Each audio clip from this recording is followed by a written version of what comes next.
All right, good morning, everybody. We get going here. It's a couple minutes after, or it's 1 minute after 10. We got about 28 folks, so we can go ahead and start. And I just as a reminder, I am recording this. Just a couple programming notes. We're going to have all the work group presentations at 1 o'clock. Folks had some other things pop up onto their schedule, so to accommodate them, we just pushed them all to this afternoon. And just for planning purposes, looking ahead, if we keep on this track of meeting every 2 weeks, we'll only probably be able to get one meeting in December. If possible, I'd like folks start thinking about maybe meeting on the 30th to hit this topic again, and then possibly on the 7th and the 21st, just so we can squeeze 2 meetings in December. Just because I know the holidays are tough, and I'd like to avoid scheduling something between New Year's and Christmas and New Year's. So with that, do we have any housekeeping before we get going? Yes, sir. Hi, good morning, Your Honor. I sent around a sample of the COMAR reliability regulations, and our IT cybersecurity sent me a very peculiar message saying that it was not able to send to some personal emails. So if there's someone who didn't receive it, if someone could forward it to, they could speak up. It's the COMAR regulations that outline our reliability reporting requirements and a sample of BG&E's reporting. If anyone didn't receive it, I think it'll help with the reliability metrics discussion so people can see what we already do. But if you didn't get it, speak up and someone please help them get it. I could send it to the whole group as well. Okay, thank you, appreciate that. All right, so we have at least one person who didn't get it. Let me just Paul Verchinsky. I did not get that. All right, let me all right, I will work on doing that now. No, it's going to use.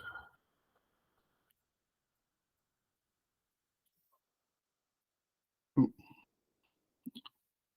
Yes, sir, Mr. Bartlett. Just to say, I didn't get it either. So, okay. All right, personal email. So. All right, I'm just going to try and send it to the entire group. Just give me 1 second here. Of course, it's not.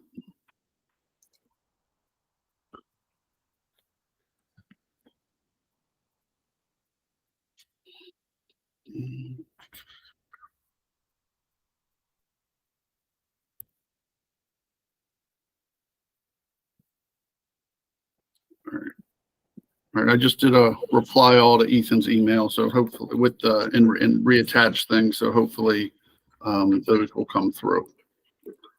All right, Mr. Bartlett, Mr. Cathan, just let me know if you don't get it, or if you do, one way or the other would be good.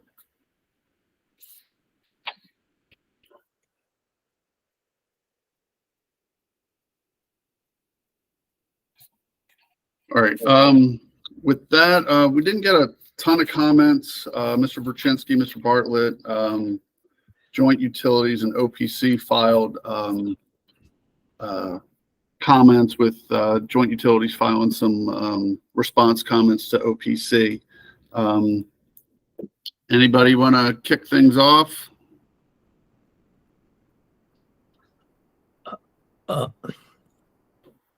Well, hold on. Yes, sir. Oh, sorry. I'm going back and forth here. Sorry. I mean, if you want, my piece was about the box that's attached to box 2, which is the definition and use of metrics. Yes, sir. So, if you want to, I don't know if you want to lead off with that or come back to it later. I mean, it kind of all fits in. I mean, we got to have metrics at some point. So, yeah. Okay. Yeah, I'm fine with leading off with that, sir.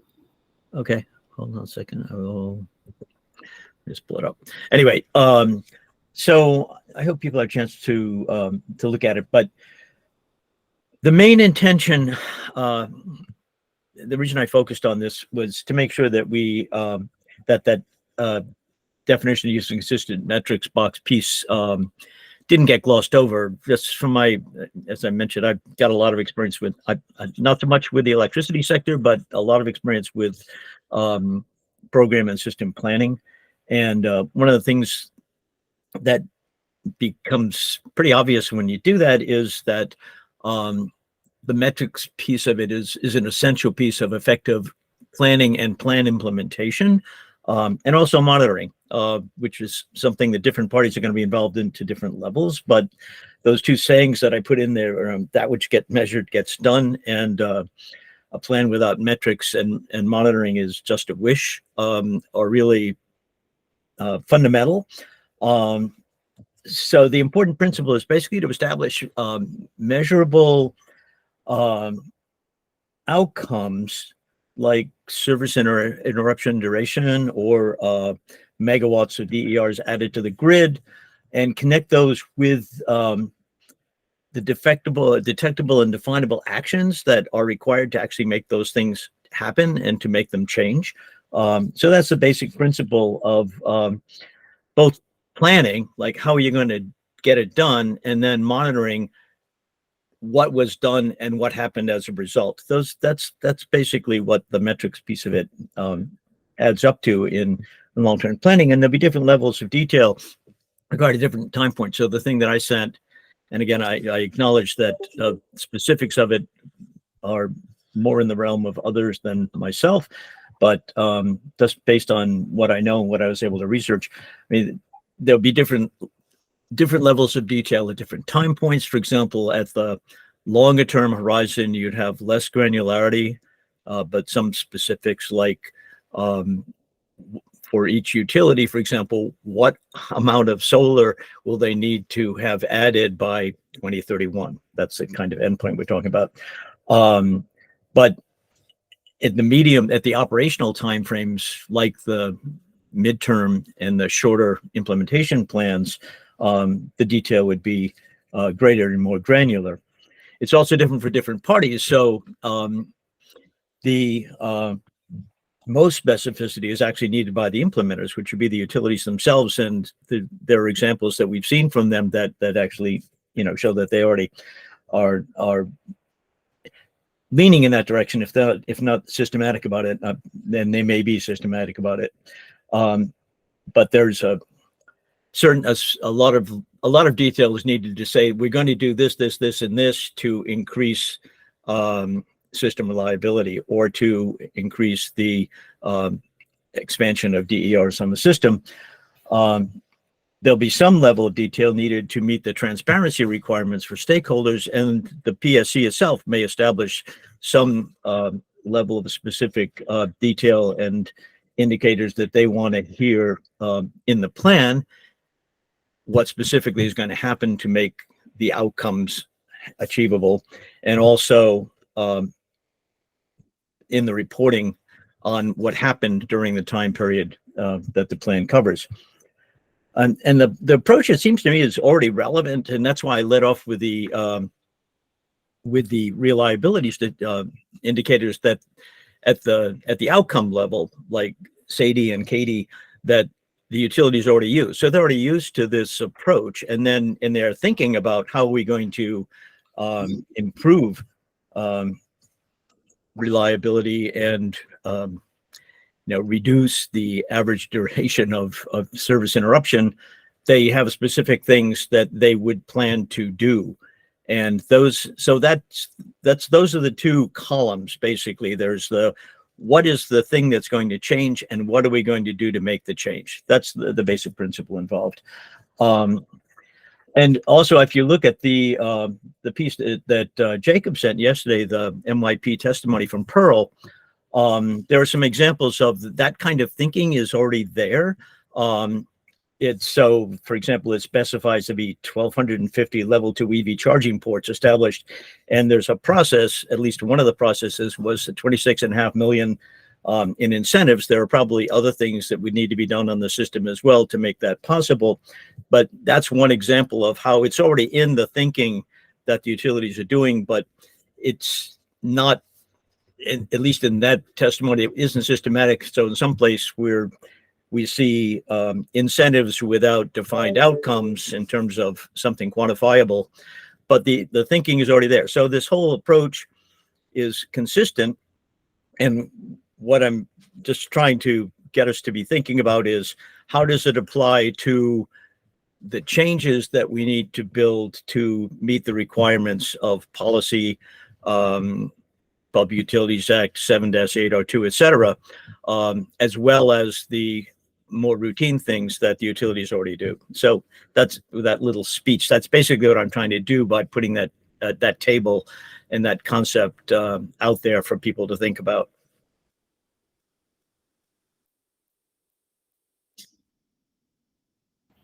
Ronald. Thanks, Your Honor. I just wanted to echo some of Al's comments and the importance of defining your outcomes and your metrics. This isn't, as Al said, this isn't a new concept. There's multiple jurisdictions in the US that have gone through similar exercises, either within multi-year rate plans or within distribution system planning. Connecticut's currently doing it, Rhode Island, Minnesota, Vermont, and Hawaii, I think, are some states that have gone through this. And it helps carry forward conversations to be a little bit more specific when we start talking about things like monitoring and control of DERs or DER orchestration. We can link them back to what objectives are trying to be achieved and how those types of investments can measurably make progress towards those outcomes.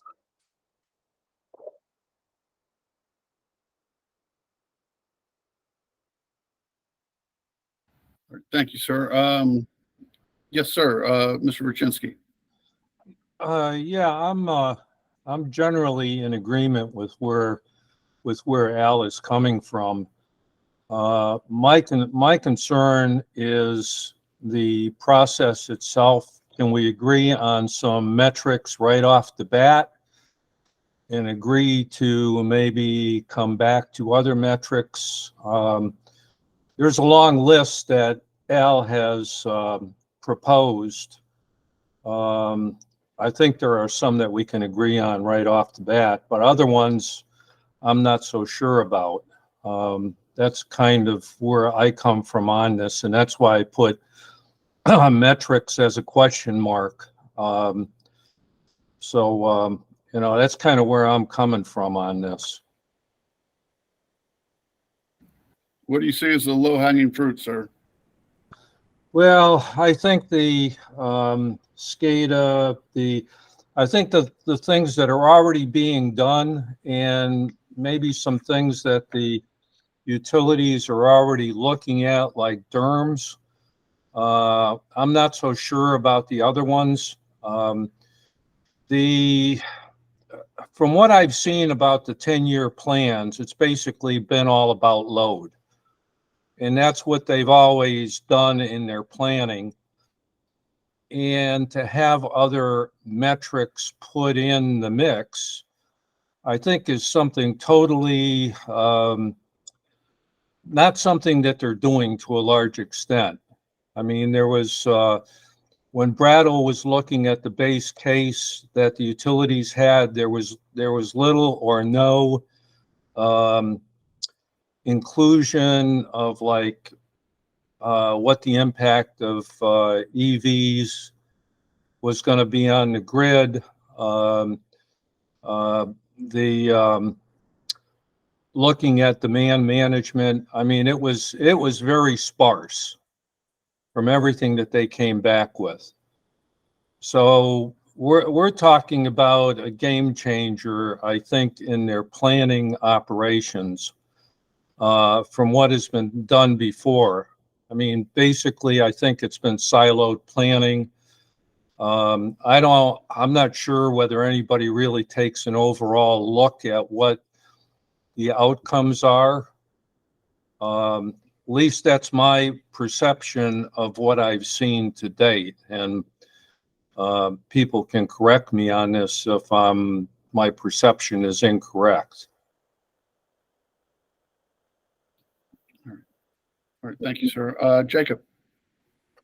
Yeah, I'll just chime in, kind of following up on some of the conversation so far. I do, as we think about the metrics and the discussion around them, I do want to make sure we're kind of recognizing that the discussion is around distribution system planning. And so want to make sure that, at the heart of that is load forecasting, DER forecasting, right? Those are the next boxes in the JADE and kind of form the anchor point of that JADE process map and distribution system planning. And Paul, to your point, EV adoption and the load that comes from that EV adoption is a part of that conversation and part of that distribution system planning. So I think as we think about these metrics, though, we want to make sure that, and Al, to your point earlier, we're measuring stuff and in a meaningful way that is driving the results that we want to see, right? There's that direct connection between what we're measuring and what we're trying to actually improve. So just as we're having the discussion around metrics, I want to make sure we're kind of, keeping that frame of mind of like, we're here to talk about distribution system planning and thinking about the metrics that kind of relate to distribution system planning and make sure we're having that connection of what is actually, tangible within distribution system planning, what's actually implementable within the scope of a DSP process. Well, my view is that it's much more than just about load. It's about means to get to either reducing load, managing load. That is not a great place that I've seen the utilities at so far. So there are going to be different metrics for the utilities than what they're used to. And I think it's a good discussion to have. The question is, how much time do we spend on the metrics? Yeah. Go ahead. Jacob, Sorry, Your Honor, I was just going to follow up on Jacob's comment, if that's all right. Jacob, with respect to just some of the objectives that you find relevant within DSP, I think you all kind of disagreed with the generalization that we were talking about in our comments, that your primary goal is reliability. But I'm not really seeing the other goals you're laying out in your reply comments. Are there other goals that you want to discuss outside of reliability?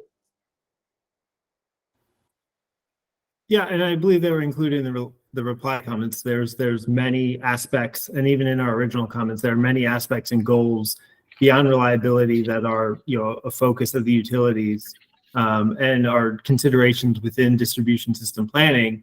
But I just want to make sure, as we recognize, distribution system planning is a load and DER adoption, technology adoption, process as outlined in the JADE, the JADE roadmap. And so I just, not saying that, I just want to make sure we're keeping that scope in mind as we discuss what some of these metrics are within the discussion. Yeah, I was just wondering if you have the specific objectives and how you measure them. Do you have other specific objectives that you measure, and what are the metrics? I don't necessarily have something specific off mind, but obviously we're working towards, as a broad effort, the reliability goals, as well as, looking to ensure we're meeting our customers' load demands, as well as working towards, the policy goals as well. And so I think it's really important to have those goals explicit, whatever they may be. Obviously, they need to be relevant to DSP, and then we need to understand what metrics you're using to track your success on those. Because as Al said, otherwise everything gets lost if we don't have some explicit understanding of what you're trying to achieve and how you're measuring whether or not you're achieving it. I agree that agreeing on a set of metrics may take time, but I think that it's useful. I think it's useful time for the group to put, or a useful venture to put time in, for the work group to put time into, and it's potentially something that, and this is through you, Your Honor, like something that a side group that's interested in this could come back with proposals to the group for, because it will take a little bit of time to work through some of these details, and I don't know how you would like to manage that. Well, no, if I'm all for folks meeting on the side, it seems like that was semi-productive with the last work group. So if folks want to do that, I'm all for it. Go ahead, Mr. Bartlett. Yeah, thanks. And I appreciate this discussion. This is basically all I hope for. And again, I'm not putting this proposal on the table like we vote on it and say, yes, this is the set of indicators, something. If we all agree on the importance of that relationship between defining the outcomes in relation to the overall goals, but defining a set of outcomes and some indicators that everyone can look at in the context of a plan that says these are the things that are going to be done to achieve those outcomes. That, which is what I heard Jacob saying, that's true. In terms of categories, I did offer, and again, this whole thing can be reshaped in the way that this group decides to do it. And I think Ron's suggestion is probably a good one to go off on the side for some folks to work on this. But so, as I said, I put reliability as one set of outcomes first. And there are those specific indicators, the SAIDIs, the KDs, the SAFEs, and so on. And there are definitely things that the utilities do to work on reliability. Then there are the things that are actually in box 2. Resilience, which we can decide whether and how we want to deal with it. Kind of hard to define, not as clearly agreed upon. But then DER integration into the grid. That is where a lot of the specific achievements that are listed in PUA 7802 would fall into that. But then there's an equity category, and I took a stab at some of the ways that we could look at equity. For example, looking at service interruption and so on and so forth in the census tracts that are defined by CSNA, but also how many DERs, how many EV chargers, et cetera, are in those places. So there is a way to deal with equity as a category.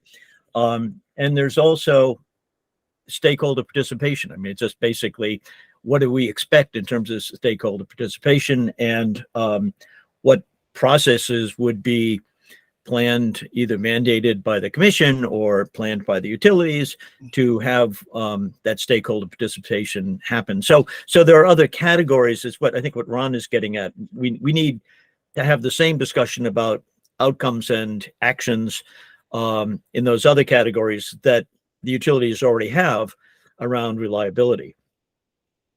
All right, thank you, sir. Got a couple hands up, Eric and then Doug. Good morning, everyone. Thank you, Mr. Bartlett, for bringing up the discussion on equity. That's something that we really value here at the Exelon Utilities. So thanks for bringing that up. In addition to that, I think from a reliability perspective that there are multiple different interactions we have with the PSC that touches on the reliability.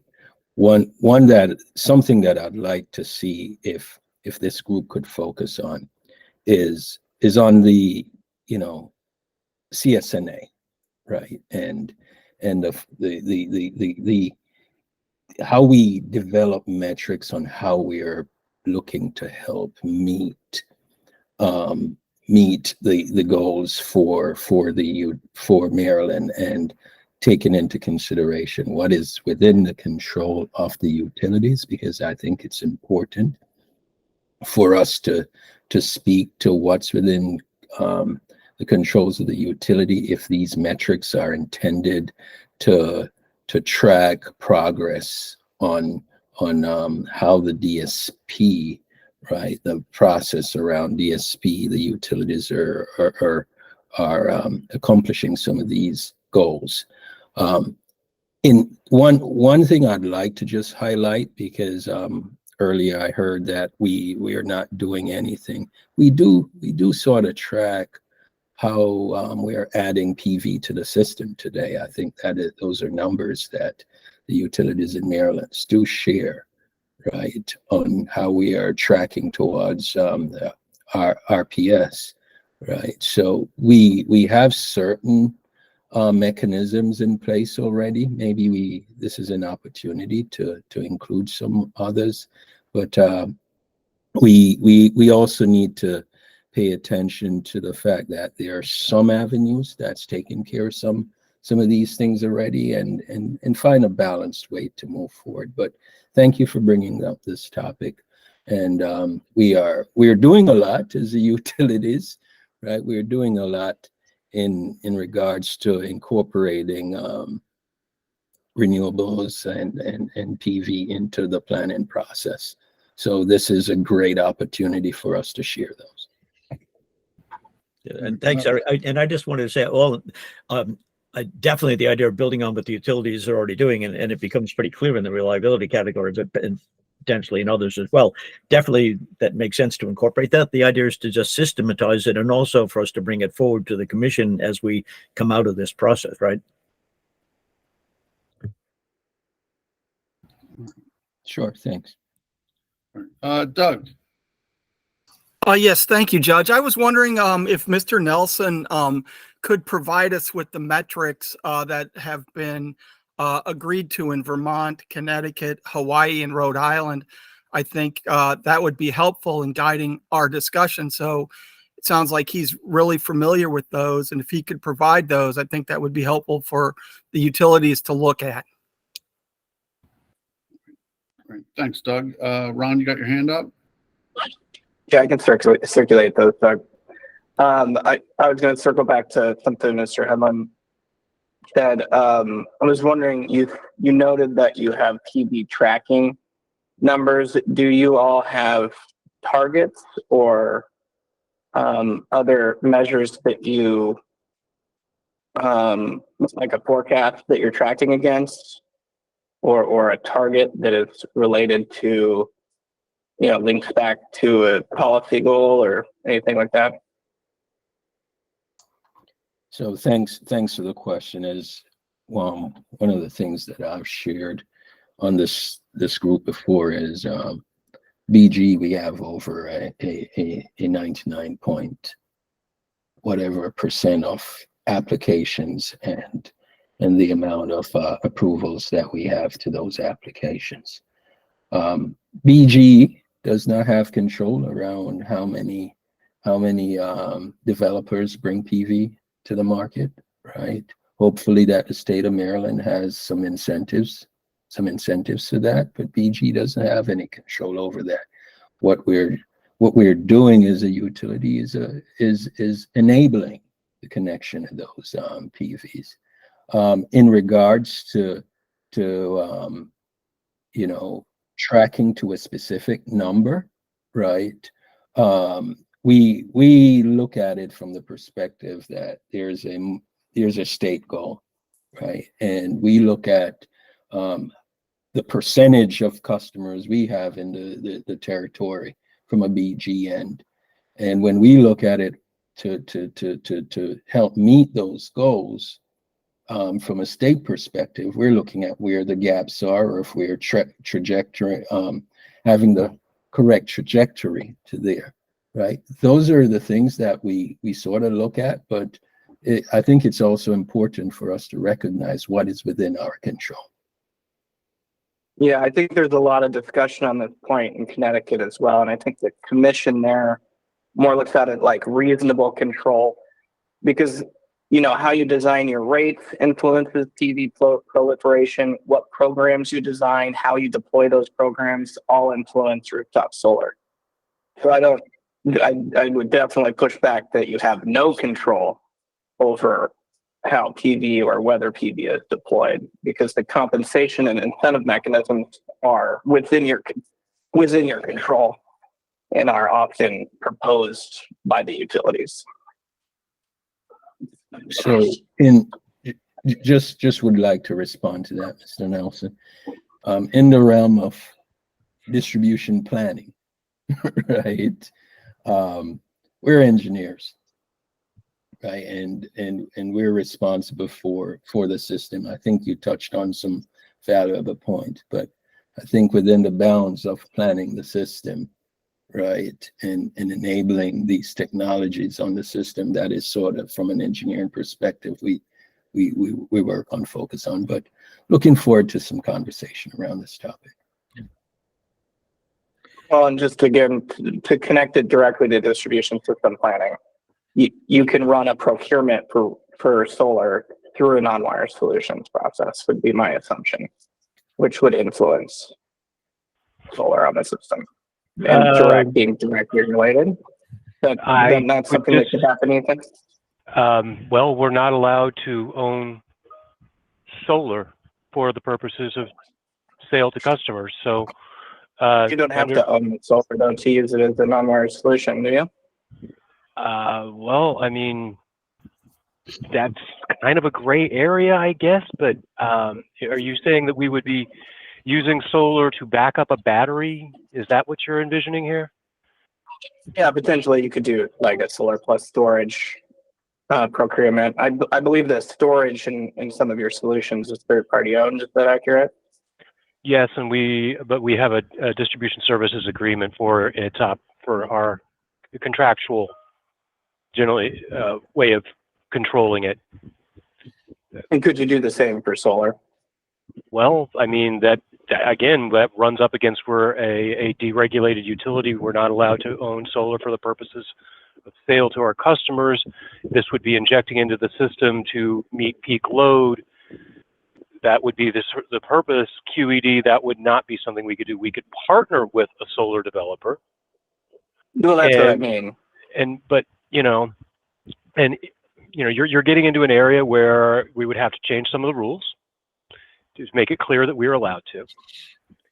This is an area that I am interested in as far as, working with solar developers because there are mutual benefits. But also, and I'm, as someone who's has a lot of experience with non-wire solutions, built a couple, done a few RFPs, they're not the most common thing. They don't pencil well. I know there is a perception in the world that non-wire solutions will be a silver bullet that will green the grid. They're actually not that common a situation that they come up. That a non-wire solution is going to be timely enough, or it's just look at nationwide. They haven't had there isn't a lot of penetration through non-wire solutions because they're a very bespoke kind of solution to system problems. And I really encourage people to realize that non-wire solutions are great, but they're not going to be half as effective as simply, creating today a filing is going in the interconnection work group. Everyone's making their comments on phase 5, where we're talking about various mechanisms to improve the interconnection process, to improve hosting capacity. That's where you're going to find that penetration you're looking for. You're not going to get as much from non-wire solutions. So I really caution people from thinking of non-wire solutions as a silver bullet. Yeah, I actually sort of agree with you on the interconnection piece, but I'm just the whole debate here was just about not the magnitude of non-wire solutions, but whether or not you have reasonable control over PV on the system. And I think if you look at the historical, we can just leave it. I think we can agree to disagree on this one. I think there's many ways that programs and rates can be designed to influence whether or not PV is incentivized on the grid or not, and you all could disagree with that. Well, interested to hear your ideas, but we don't know how you intend to, what programs you would implement that were within our legal capabilities. So I'm happy to hear your thoughts. All right, Al and then Eric. Yeah. So, okay. great discussion. First, I don't want us to get hung up on NWSs because we're really not about that. But a couple of things. I think that I understand the utilities differ, but I point back to and I'm glad Jacob's on. I'm sorry, Pearl's not on. I miss her, but I like you, Jason. Jacob, sorry, but in the MIP testimony that Jacob sent around, there is an explicit relationship stated between EV charging ports and what the utility is going to do. It basically says they set a target of 1,250 estimated level 2 charging ports, and the process involves 26.5 million in incentives that are being offered to do that. So that's an example where PHI has found a way to actually do what Eric is talking about, which is actually to control or at least influence the development of those EV chargers, and the same principle can apply to some of the other things that we're talking about.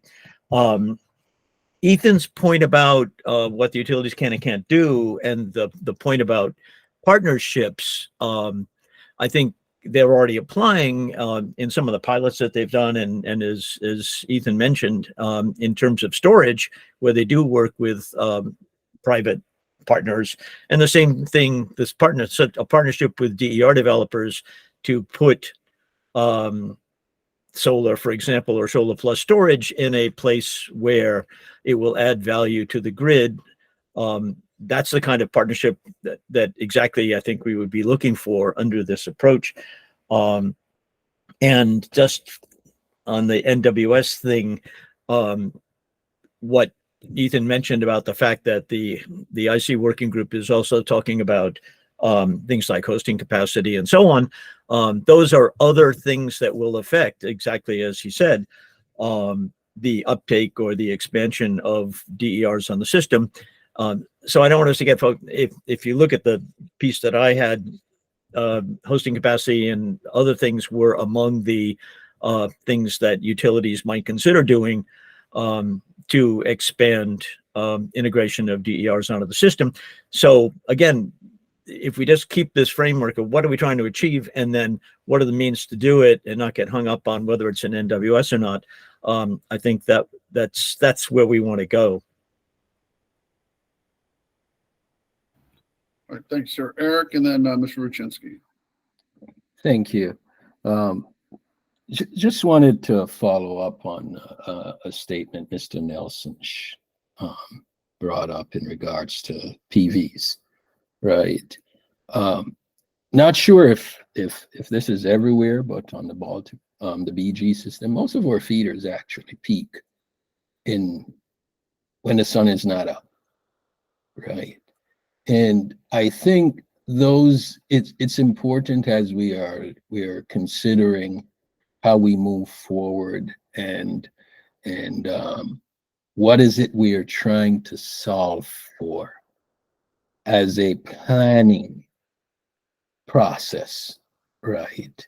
It is important that we understand that, because as planners, our jobs is to make sure that there is capacity in the system to meet the demand, right? And when our demand is at a period of time where technologies are not able to provide the benefits, right? It's important to understand that, right? So I think we are all in a different environment now than where we were, say, 10 years ago. From DER perspective, our world is changing, right? And this really looking forward to us continuing these conversations. To Mr. Bartlett's comments, and thank you very much, Mr. Bartlett, for just recognizing that there is work we are doing to learn, because it takes time for us to learn. And this system that we all rely on, right, it has to be planned in such a way that we mitigate risk of of giving customers outages because we didn't take into consideration capacity. And there are things that are masking load on the system that we're looking at how to identify that, because customers are doing different things today that they weren't doing 10 years ago. So I think it's important as we're talking through this, what is it we as a working group, as an organization of Maryland can achieve within, say, the next 3 or 5 years versus 5 years and beyond. And it's important for us to take those things into consideration, because we speak to certain things that we can do, but we need to also realize that whatever we're proposing, we got to do it in such a manner that we crawl, walk, and run, right? We can't get up and just run the next day. We'll hurt ourselves. Just using a sporting analogy for a minute there. Got to stretch.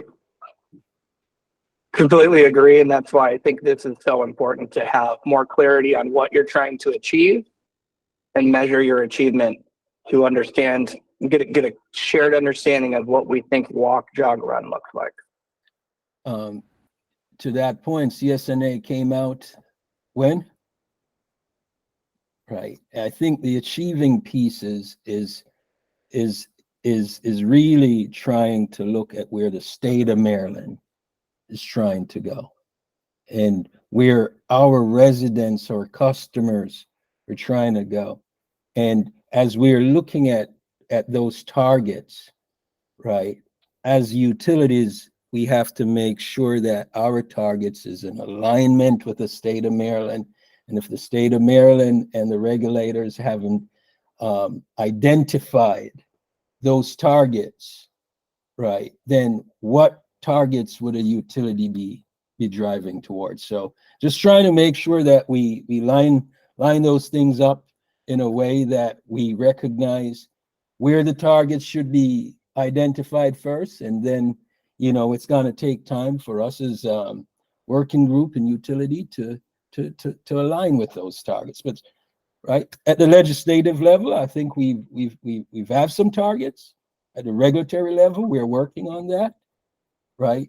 And the regulatory level should come before the utilities targets come. That's just my thoughts, and that may be one of the reasons why some of the things we are looking for, as in reference to BG's MYP and things of that nature, right? I think it's important that we recognize that you're not seeing some of these things yet. Doesn't mean we're not working on it, but we have to wait for the regulators to provide insight to us and say, to help inform us on what we need to include in the forecast, right? Just wanted to share, I'm just trying to have that open, honest conversation, right? Transparent with the team, right? Because I know that that's a very important part of this discussion. Thank you. All right. Thank you, sir. Mr. Brzezinski and then Mr. Kathan. Eric, like you, I'm an engineer. We always look at trying to get implementation done, but without a plan to get there, implementation does not happen. And the other thing that I've seen, at least in my career, unless goals are set explicitly and metrics set explicitly, the engineers will not get it done. I have one big frustration, and that's why I got involved with this. And that is, it's been a do-si-do between the utilities and the regulators. We will do only what we're required to do. We do not do things on our own. So I would challenge you and ask, what do the utilities propose in greening the grid other than, well, it's going to take time, we got to walk before we can run? we've been doing this for the last decade and a half. DERs came onto the system in the aughts.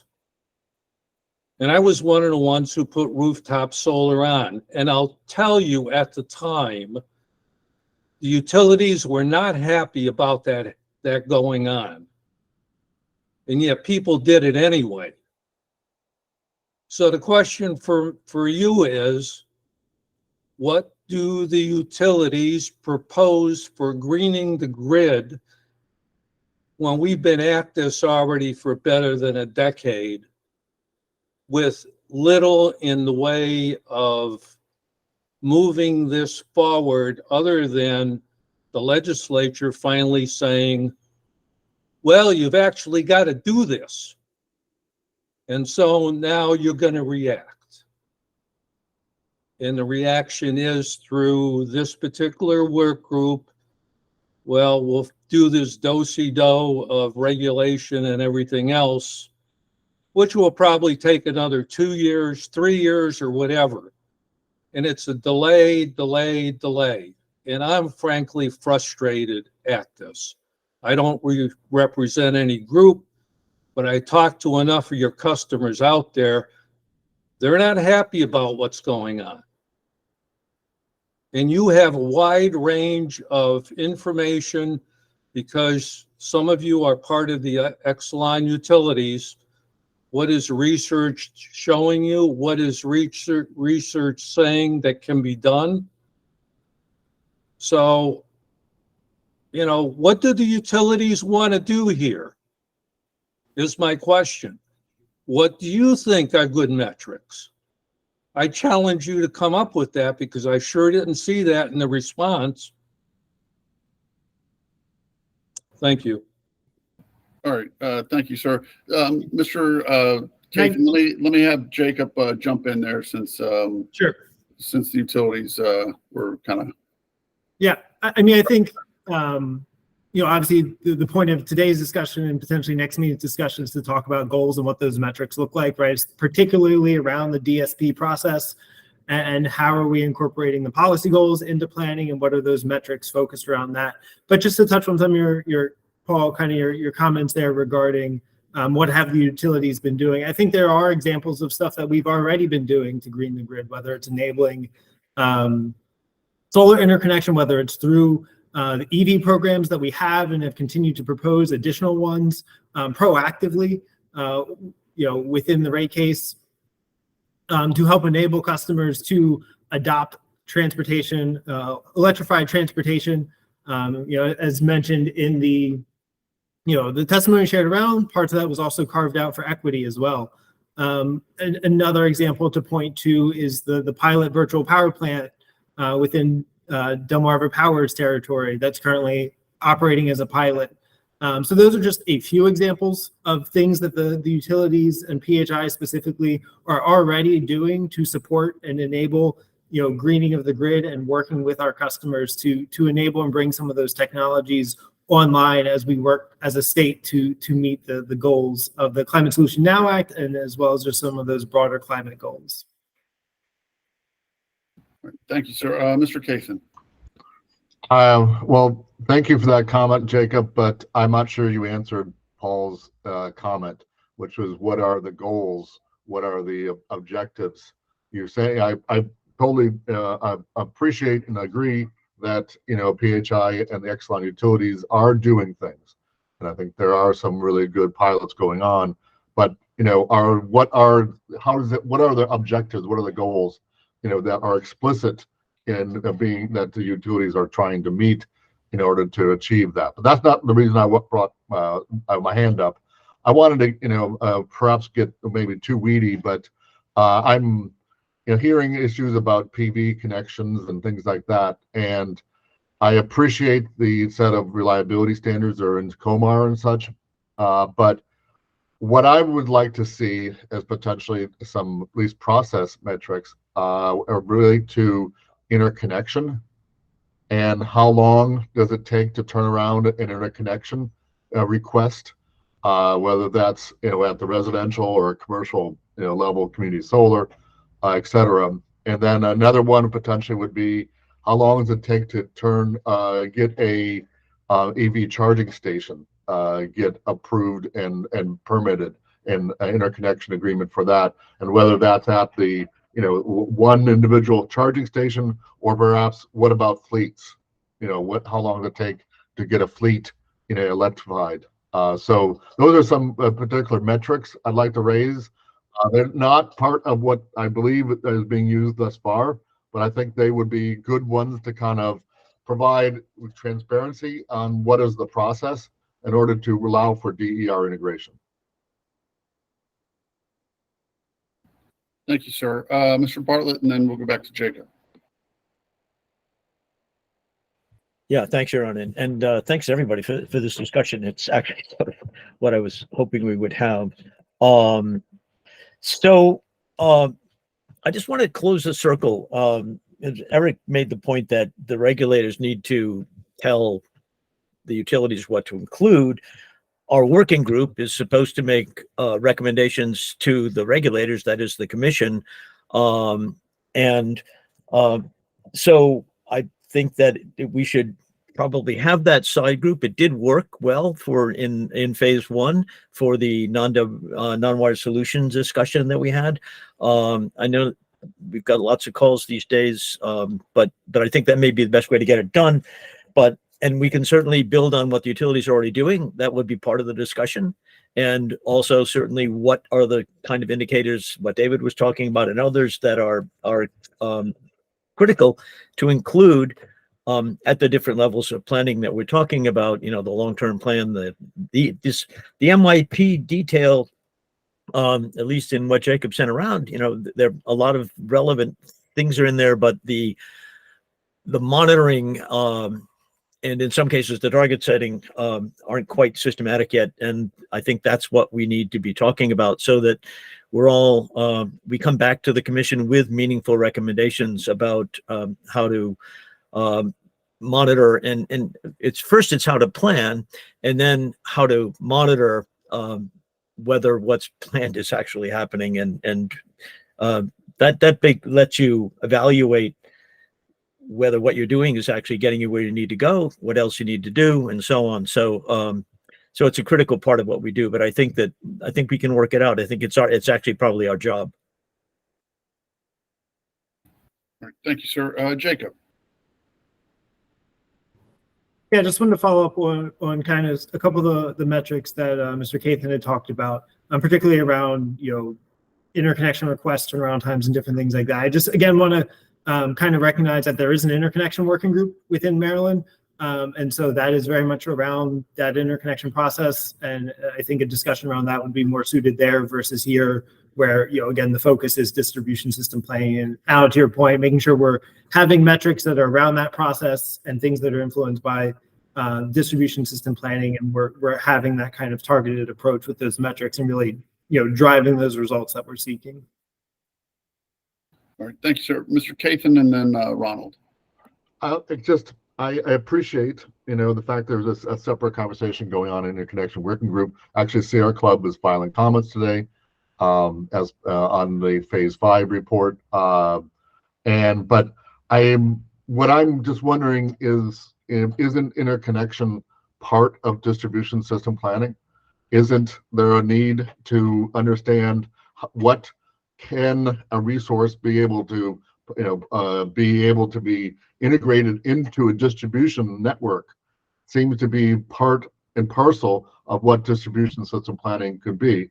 So then, yes, the procedures, the actual, complying with IEEE 1547/2018, that's really specifics, really targeted interconnection issues and modeling.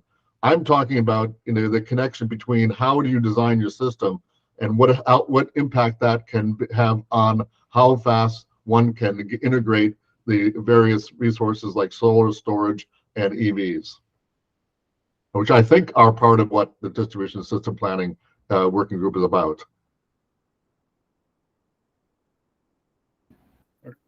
Jacob, do you want to respond?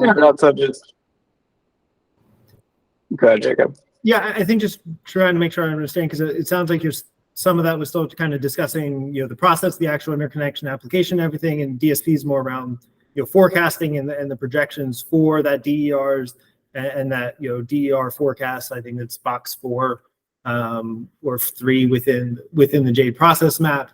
And so just wanting to make sure we're differentiating between what's, within distribution system planning, which is forecasting for load and DER adoption, versus what's the actual, mechanics of, DER applications and the actual interconnection piece, which I think suits, better fits within that interconnection working group.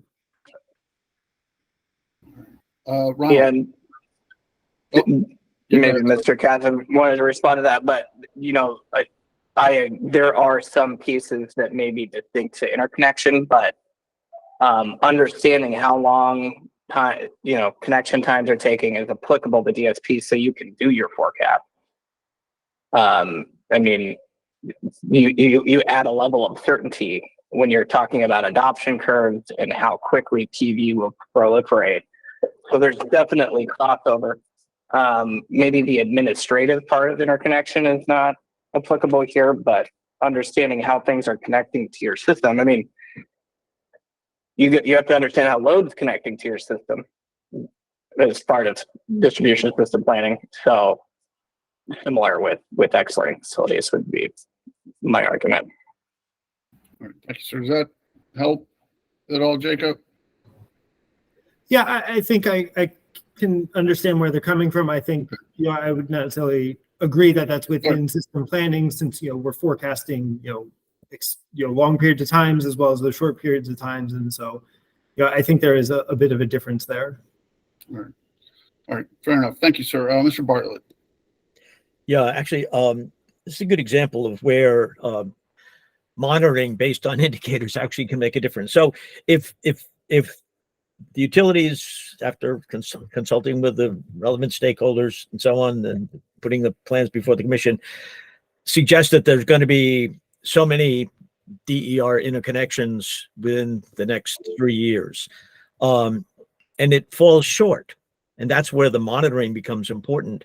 Then you go back and you look at the process and say, well, why did it fall short? And one of the reasons it fell short may be that the interconnection approval process was just too lengthy, too complicated, too difficult, too expensive, whatever. And then that becomes something, an area of action where you can then try to improve progress towards the goal. So that's the real value of having these tangible, both defined outcomes and also processes that you look at that can. So that might not have been part of the action plan for the utilities last year, but if at the end of this year you find that you're way behind on your DER interconnection process, and then you go back and look and say, oh, it's because of the actual administrative process itself, we need to fix it, then that becomes an action that's taken. And then you can monitor, first you can say whether that action actually took place, and then you can see whether the outcome, the rate of achievement of outcome changed. That's the whole value of this monitoring process, but that's why you need to have it structured and systematized. All right, thank you, sir. Eric.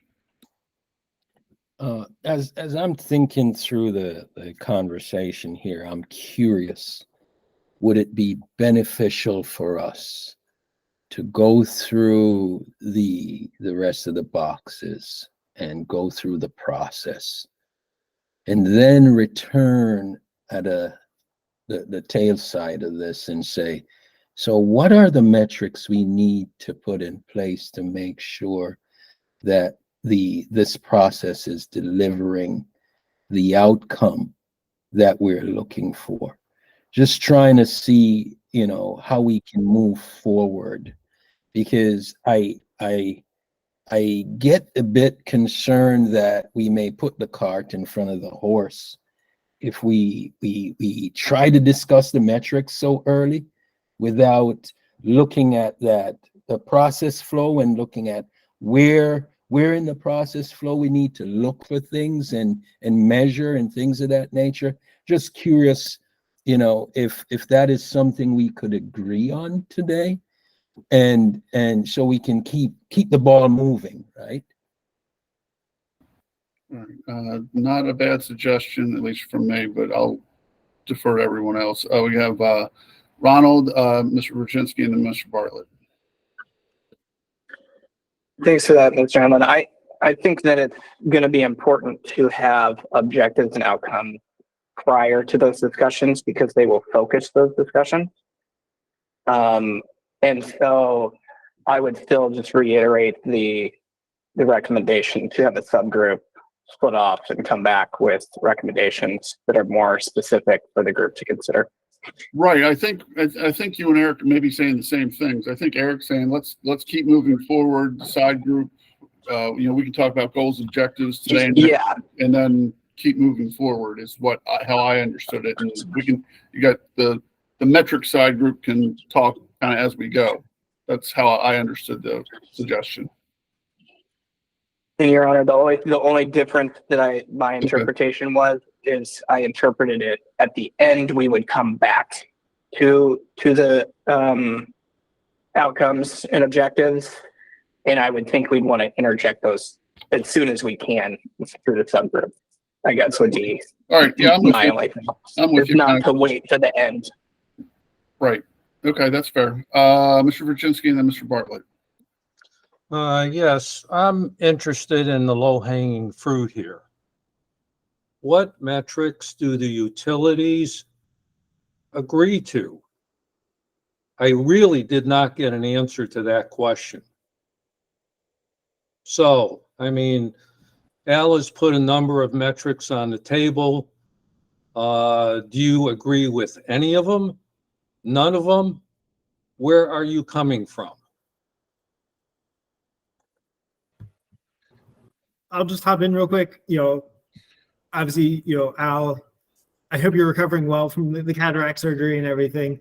But because the timing of his comments, I don't think we've had an opportunity to fully review all the detail and scope and discuss it. So I think that's something that we can look to, bring to the discussion, and whether that's through the side group as well, and kind of driving towards, working in that side group as, Ron and Eric can talk, and I think Al, you even mentioned as well, pulling together that side group. I think that's something we can bring towards that. But we haven't had a full opportunity to kind of review and discuss everything that Al had put forward, because there's a lot of good information there, but just not a chance to fully go through it.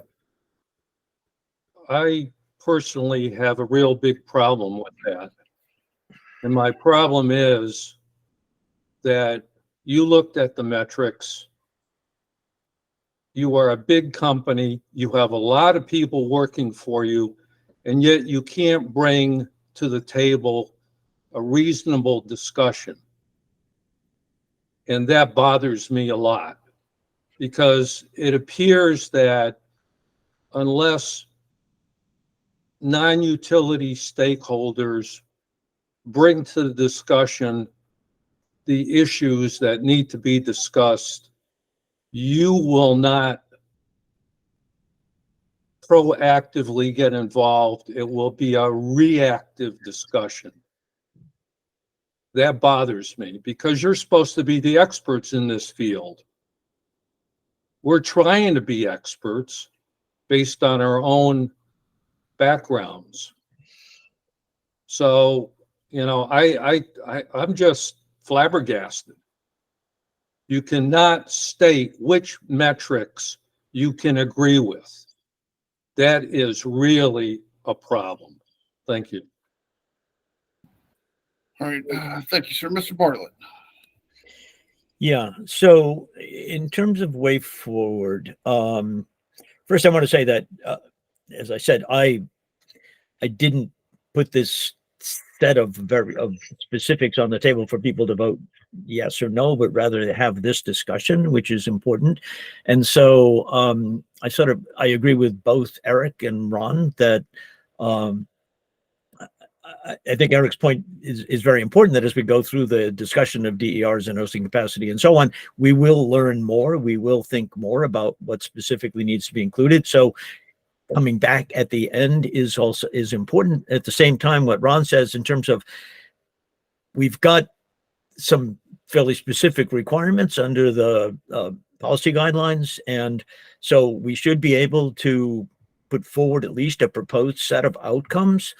So if we start working at that together, and I'm certainly expecting and hoping that the utilities would be part of that and bring their experience to it, do that, and then continue as we go forward through the different components of JADE. And as I said, this proposal was not to replace JADE. It's basically to come out at the end with a way to monitor and measure what we all decide needs to be done.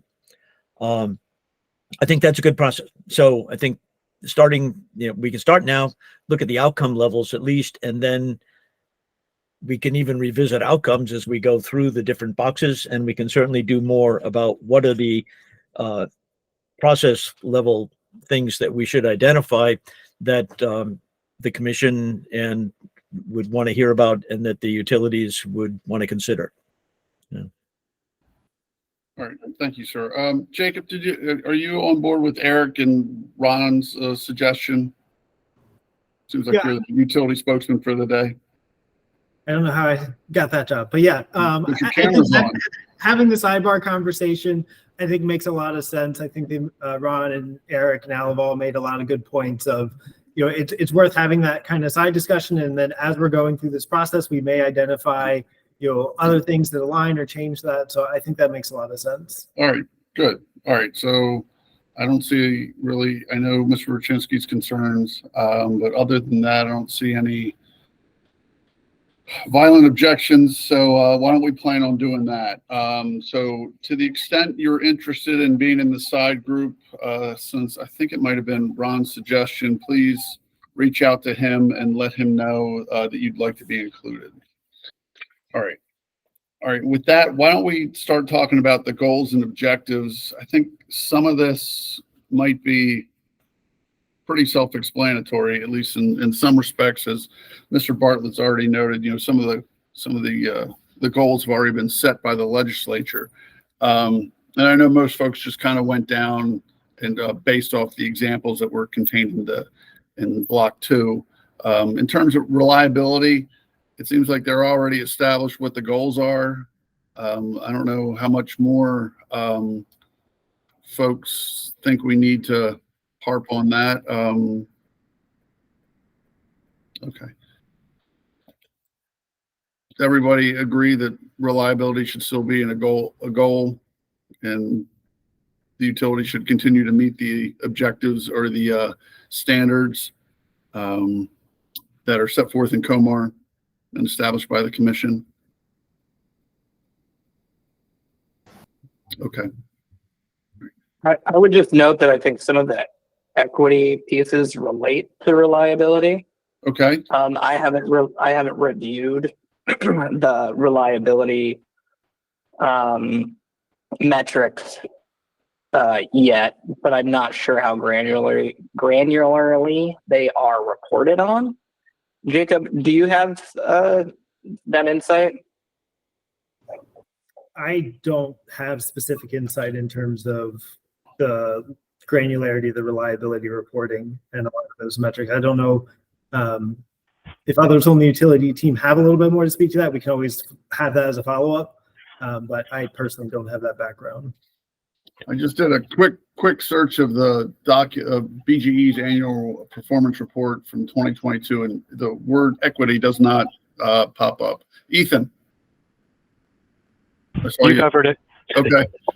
All right. So right now, equity is not covered by the COMAR reliability regs, correct?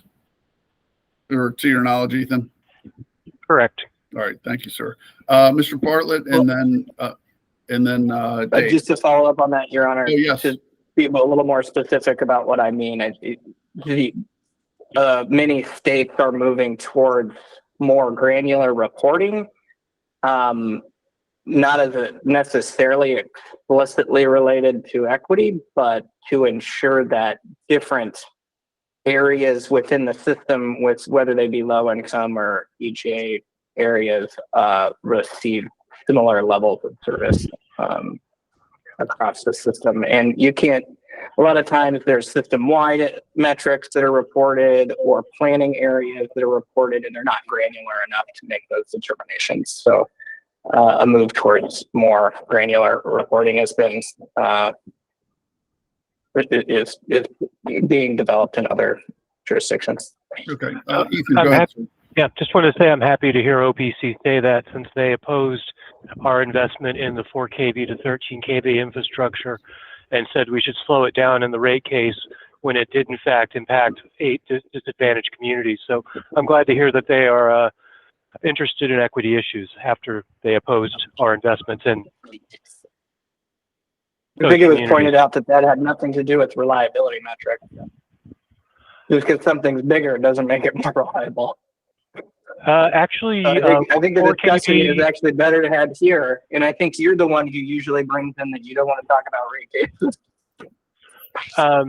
I just noting that you. I think that's still OPC pending didn't before the oppose. commission, is it not? It is. Yeah, But I I think the Maybe Senate we 14. should take that outside or not inside the work group. Okay. Okay, so, well, with that, so, Ron, so you're looking for more granular, just in terms of equity or additional things you'd like addressed, or?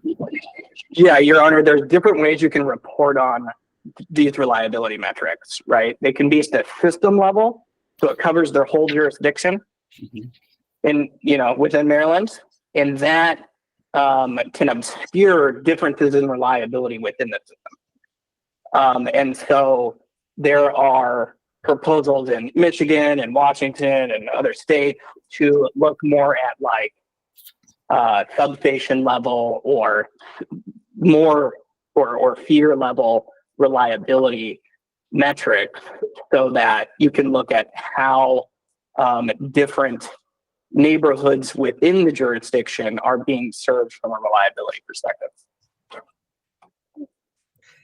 Okay, yeah, because I didn't, it looked like in your comments, you guys were okay with just having things as they are with Comar, but that doesn't sound like it's the case. I was just reserving the right to review the current reliability metrics. Okay, fair enough. Mr. Bartlett, Dave, and then go ahead, Mr. Bartlett. Yeah. So can I just say, so this is why I actually, in my little table, and again, not wedded to any of it, but I think the principle is important, but I did identify equity as a separate thing because it's been really problematic in the kind of realms that we're working in. I mean, Reggie has had a tremendous problem that they're supposed to be including equity in their allowances and how they're used and so on, but it's been difficult. So, but for reliability, for example, here, this is a question to the utilities. Based on what Ron says, the first thing I identified as a potential indicator for an outcome level indicator for equity is whether the system reliability indicators, the one, can be actually determined at the census tract level, because CSNA does provide a definition of what are overburdened and underserved communities. Partly it's related to area median income, partly it's related to other characteristics. And is it possible for the utilities to, I mean, you may not be doing it now, but is it actually feasible for the utilities to identify those census tracts that are in accordance with what CSNA says are overburdened and underserved, and identify the reliability indicators, KD, SAIDI, et cetera, as they apply to those census tracts? Because that's one example of an equity indicator that uses things you're already doing. First, I'd like to note that this is a little bit outside of the scope of distribution system planning. But I have been down. We are required to consider equity. That's in the legislation. Okay. Still, it is a little bit outside the scope of distribution system planning. Those two statements are not in conflict. And I have been down the path of trying to use census tracts for data, and it is not. We do not plan our system around political geography. Our systems are planned around the distribution system. Kind of is an organic design, and so what I have found is it is easier for us to do. It is more effective for us to do reporting on substation zones, which is the zone that each substation's feeders branching out from it serves, and then identifying disadvantaged communities within there is as a way that we could approach that, is what I wanted to offer. But you know, census tracts don't really match up to our system well at all. It's I tried to do this in DC once and on a similar project to this, and it didn't work out well as far as overlaying the two types of geographic mapping. So that's what we came up with as an alternative. That's really good to know. And I think maybe if you could propose that and just write that down for us so we have that information and can take it into consideration. It is part of distribution system planning, however, because if you've got underserved neighborhoods that also have more outages, because they're not just because of the infrastructure that's there or whatever, that's important to know, and it's also important to deal with. So it becomes part of the planning process, right? I think that's what the CNSA wants us to do. So if we can do it the way you said at the substation level, that would be good and important information. Agreed. All right. Thank you, Ethan. Dave and then DeAndre.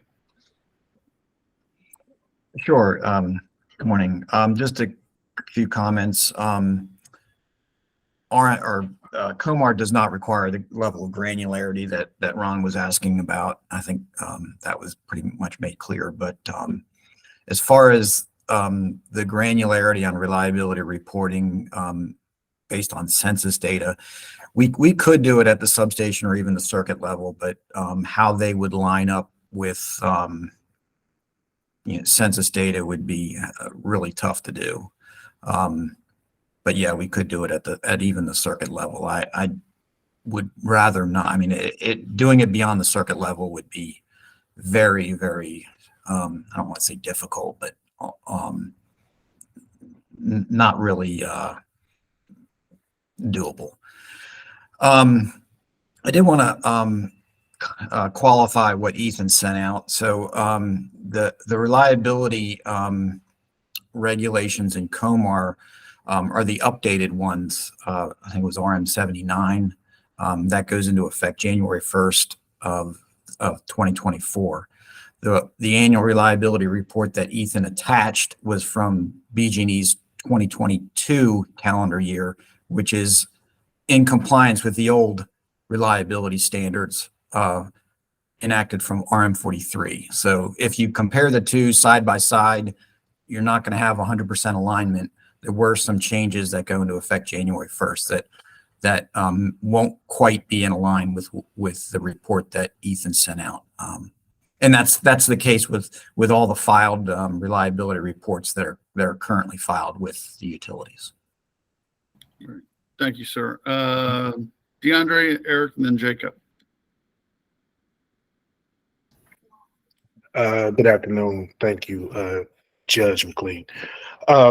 Basically, COMAR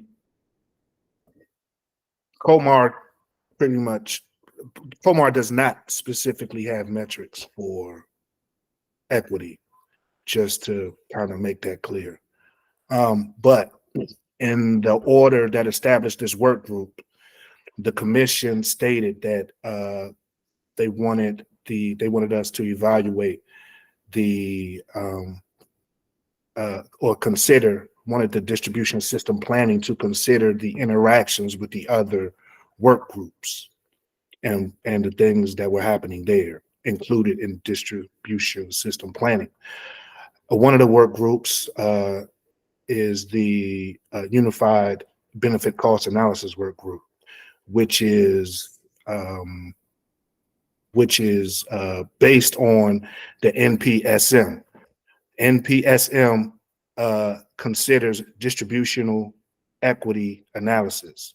which is what is being evaluated in that work group, to be included in the commission's evaluation of distribution planning and DERs. So equity will be a part of the evaluation being made by the commission. So with that, distribution planning will have to include equity involved in the planning of DERs and system and other system planning altogether. So there won't be any, it will definitely be included. So I just want to kind of put that out there. Thank you. Yeah, and I'm sure while equity doesn't appear in the reliability regs now, I'm sure they're going to appear in whatever regulations come out of this work group. So Eric and then Jacob. Thank you.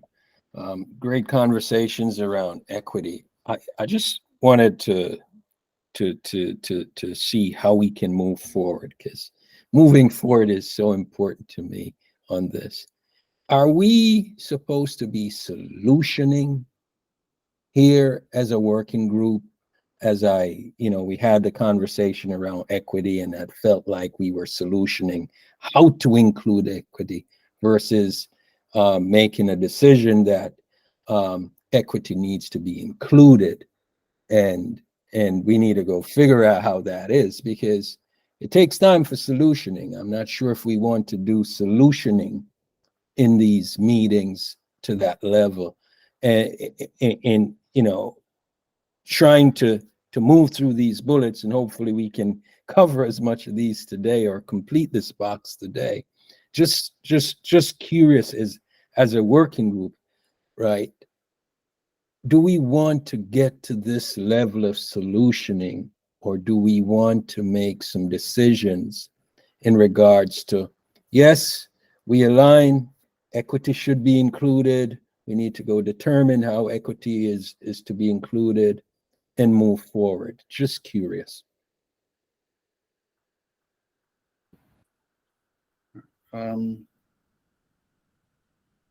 Anybody agree with what Eric says before we start moving on? I would just note, to respond to Eric, I think there is going to be some balance required, Eric. But I still do think that without, having, I think it's probably going to depend on the outcome, but having an agreement on what outcomes, objectives we're looking at, and then potential metrics will be helpful to focus conversations going forward.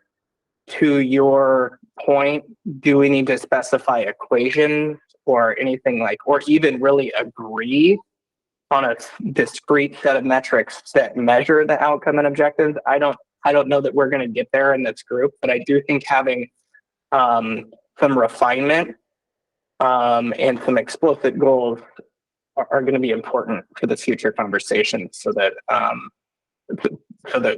they can be grounded in Maryland state policy goals and what stakeholders are wanting to see from the DSP process. All right, thank you, sir. Mr. Bartlett. Yeah, I don't know. Did Jacob want to say something? No. Oh, I was just going to say, I agree with Eric. I think, the idea of that kind of subgroup working on that stuff is where, we can, I thought, at least as I understood it, get into the details of those metrics and everything. And so having here kind of alignment of what are those, broad goals that we're saying we're agreeing to, and allowing that kind of subgroup to be the one that's diving into the details there. Yeah, thanks, Jacob. Yeah, so I think that approach makes sense, Jacob. What I heard Eric saying was that we, as a working group, including, I guess, the subgroup, would just go to the commission at the end with a recommendation that equity be considered. I would think that would be a failure on the part of this working group, because then who's going to do the work to do the thinking about what we mean in terms of considering equity as part of the distribution system planning and monitoring? So I think if we go, Jake, with the way you went, the way you're talking about it, that makes sense. We'll identify that it is something that needs to be considered, and then have the discussions in this metrics side discussion. I think that makes sense. Yeah, I would agree with you, sir. I think we definitely have to come with something with a little more concrete than, yeah, we think equity should be included. Eric. Yes, thanks. I think you all covered it. I was speaking in reference to these meetings that we're having here, not the whole working group. Yes, we have to work out the details, but at this level of the working group, we should be making some decisions, you know, getting some subgroups, go off, work on the details, and then coming back and reporting to this working group on their findings. I get concerned that we're doing the solutioning at this level. All right, thank you, sir. All right, so I think in a nutshell, we can agree that reliability should be a goal and objective of distribution planning. There is a question of whether or not the reporting should be more granular, and I think everyone is on board that equity should be a piece of reliability, and how that becomes a piece of reliability is to be determined. That's a good summation. Okay. All right. Okay. All right. Very good. All right. The next one was resiliency. Again, I think everybody probably agrees that resiliency should be a goal and objective. Now, how you go about measuring that, that's a completely different thing. Ethan, yes, sir.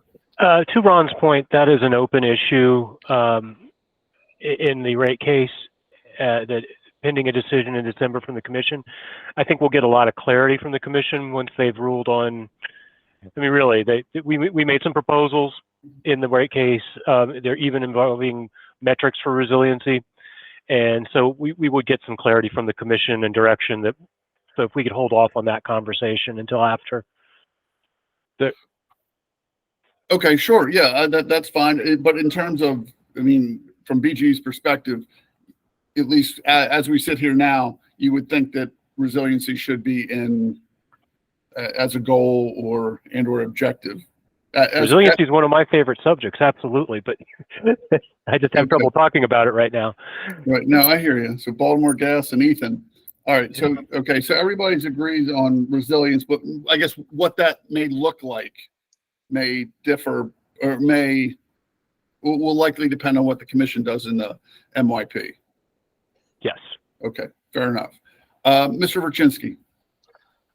Yeah, I'm not sure exactly what's in the MYP of BGE for resiliency, but this group may want to propose its own metrics for resiliency.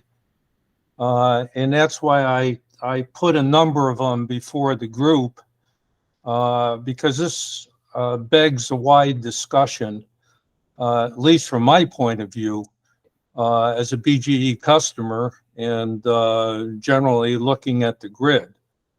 So that's kind of where I'm coming from. I don't think this is a subject we should put off until whenever the commission opines on it. We can always include what they have and we can add to it, and some of these may be additions. Thank you. Thank you, sir. All right. Anybody have any thoughts on Mr. Verchinsky's his resiliency bullet? That I know, I understand BG wants to kind of hold off, but just yes, want to sir. note again that it's the commission's decision is in December, so you know we're less than 4 weeks away. It's not far out at all. Sure, understood. Yes, sir, Mr. Bedard. Yeah, I just wanted to throw out there that resiliency was a significant discussion in the RM79 working group. If you look at the standards that Ethan sent out, I think it's COMAR 20.50.12.15 requires utilities to have a resiliency plan. In staff's review of the annual reliability reports each year, they do have a section on resiliency in which they analyze and compare, I think it's SAIDI Med as one measure of resiliency between the utilities. So that report's available for review. Okay. All right. Thank you, sir. All right. Does anybody have any specific thoughts on what Mr. Verchinsky submitted?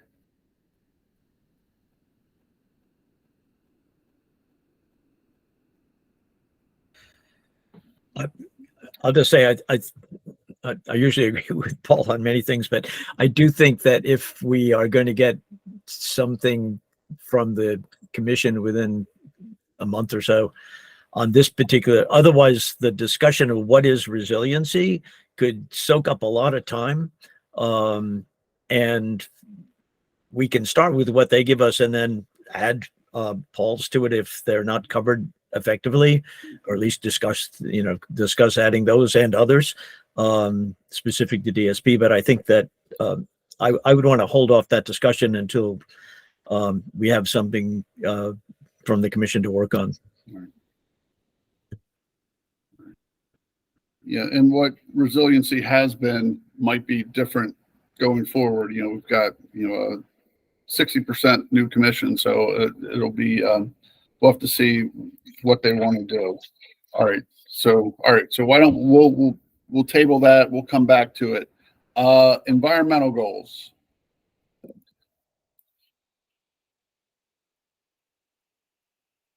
I mean, we've got the Climate Solutions Now Act, which sets forth, some environmental goals. Do we need to be, and Mr. Cathan, when we started talking, before we started talking about Block 1, he had suggested keeping in mind and considering some other goals. I think one was the 14.5% solar by 2030, I think. And I think everyone was on board with that. Do we need to get more specific than kind of what's already in the statutes?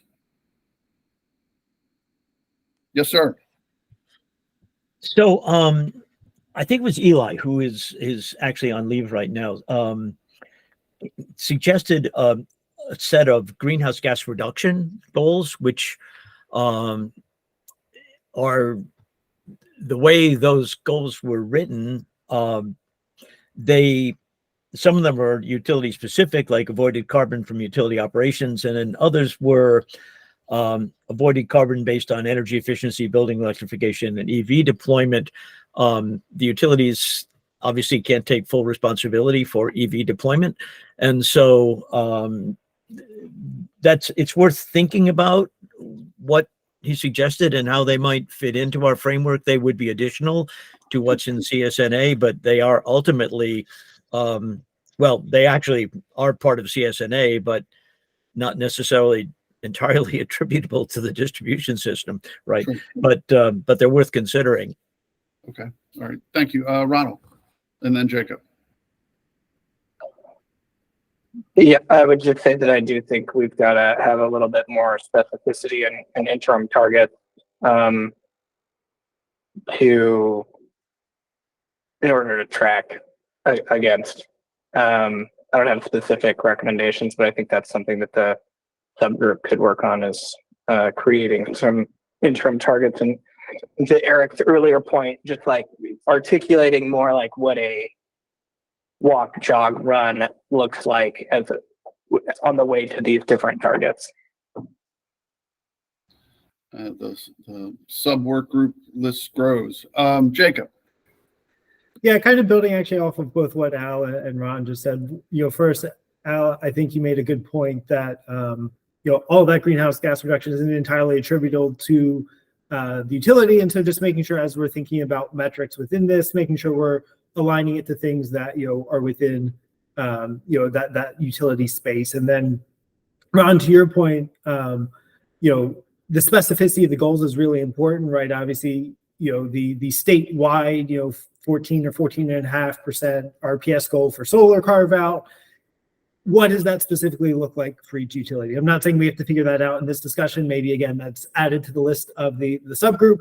But as we think about what do these actual metrics start to look like, how does those broad state numbers start to become applicable to different utilities, right? Because it's going to look different. Solar penetration is going to look different in Cecil County as it is in Montgomery County. Same thing with EV penetration and EV adoption. So just as we think about those goals, adding that level of specificity, I think it's important that we start to think about that piece as well. Thank you, sir. Eric. And one of the key things I think it's important for us to do also is understand if we're going to be putting metrics out there, right? How are we going to measure them? Because it's one thing to put the metrics out there. It's a whole different thing of how we are going to measure them within system planning.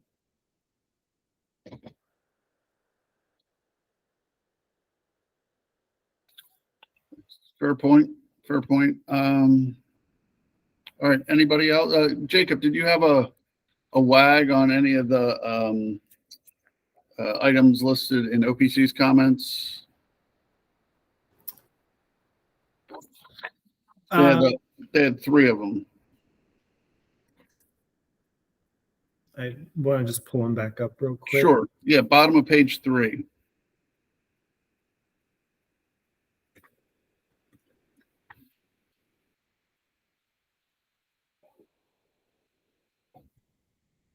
Yeah, I think, and I think we put some of this in our comments, is, obviously it's challenging to measure some of that avoided carbon, avoided greenhouse reductions. I think also there's, a little bit of, I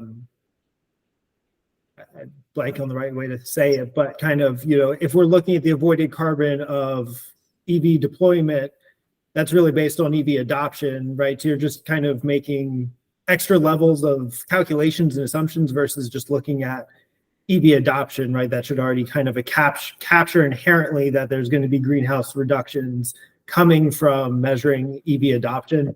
So I think those are just some of the thoughts that we had, with that approach.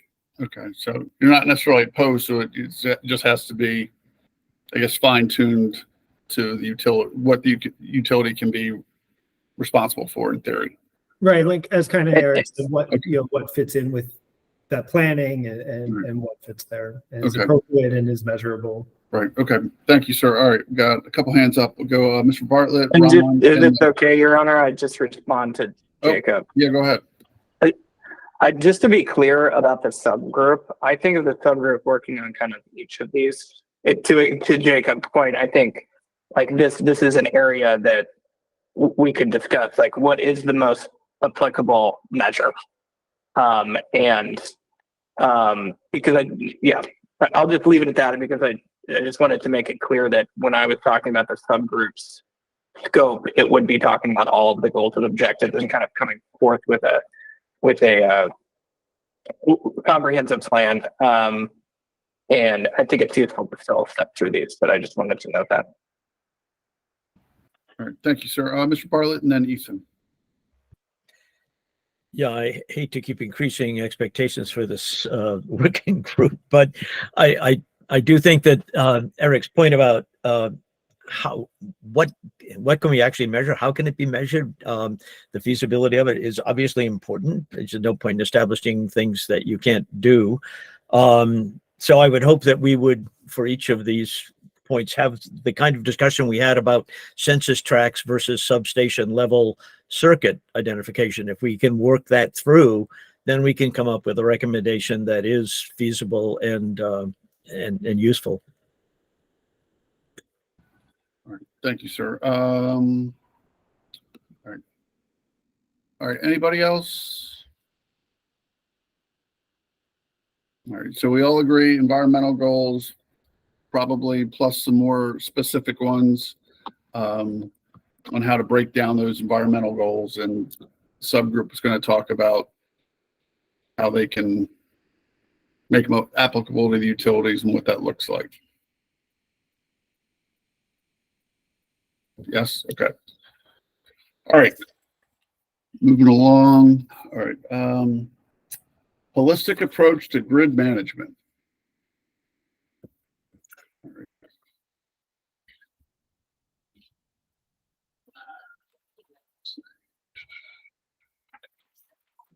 There are only a few comments on this. Whatever that means. We wanted to have the. Thank you for saying that, Al. Have the subgroup. Oh, well, you know what? If it's something we want to nix, we can certainly do that. Because we're supposed to be making changes. Yes, sir, Mr. Rachinsky. Yeah, this is an item that I commented on. Yes, sir. Namely, when you're talking about a holistic approach to this, my view of it is in the various scenarios that we've tentatively agreed to, that provides the basis for, I think, decision-making on the part of the commissioners. They see what they're getting in each one of these scenarios and also what the associated costs would be. It's not like, it's like what has been done with Empower, at least in terms of what I heard in the Empower hearings. I think this is an approach that they're looking for, at least in my opinion. Okay. All right. No, that's fair, sir. All right. Anybody have any comments or follow-ups? And OPC was kind of specific with theirs. Restructuring of utility approaches to planning and operations to utilize bi-directionality and operationalize DER services.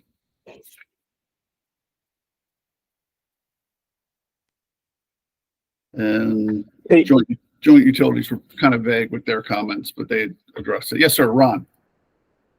Yeah, just to add a little bit onto that, Your Honor, I didn't mean to interrupt you. No, you're fine.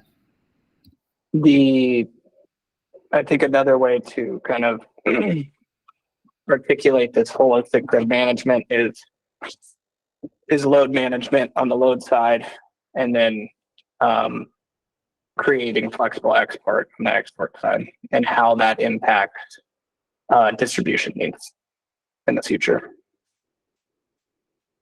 Ron, could you repeat that? You broke up on creating flexible, and I heard a crunchy noise.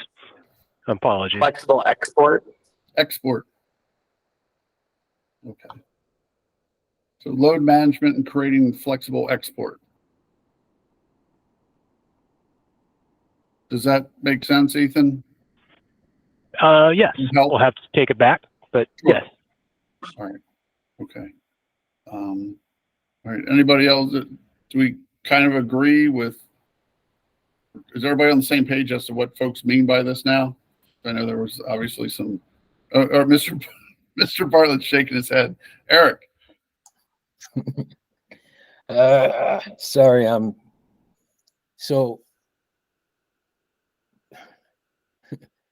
we're gonna agree to use to move forward every one of these bullets that's in these boxes. I don't think that was what the intent of Jade was. But, Well, these are just examples. I mean, we're supposed to modify Jade. So. Yeah, I get it.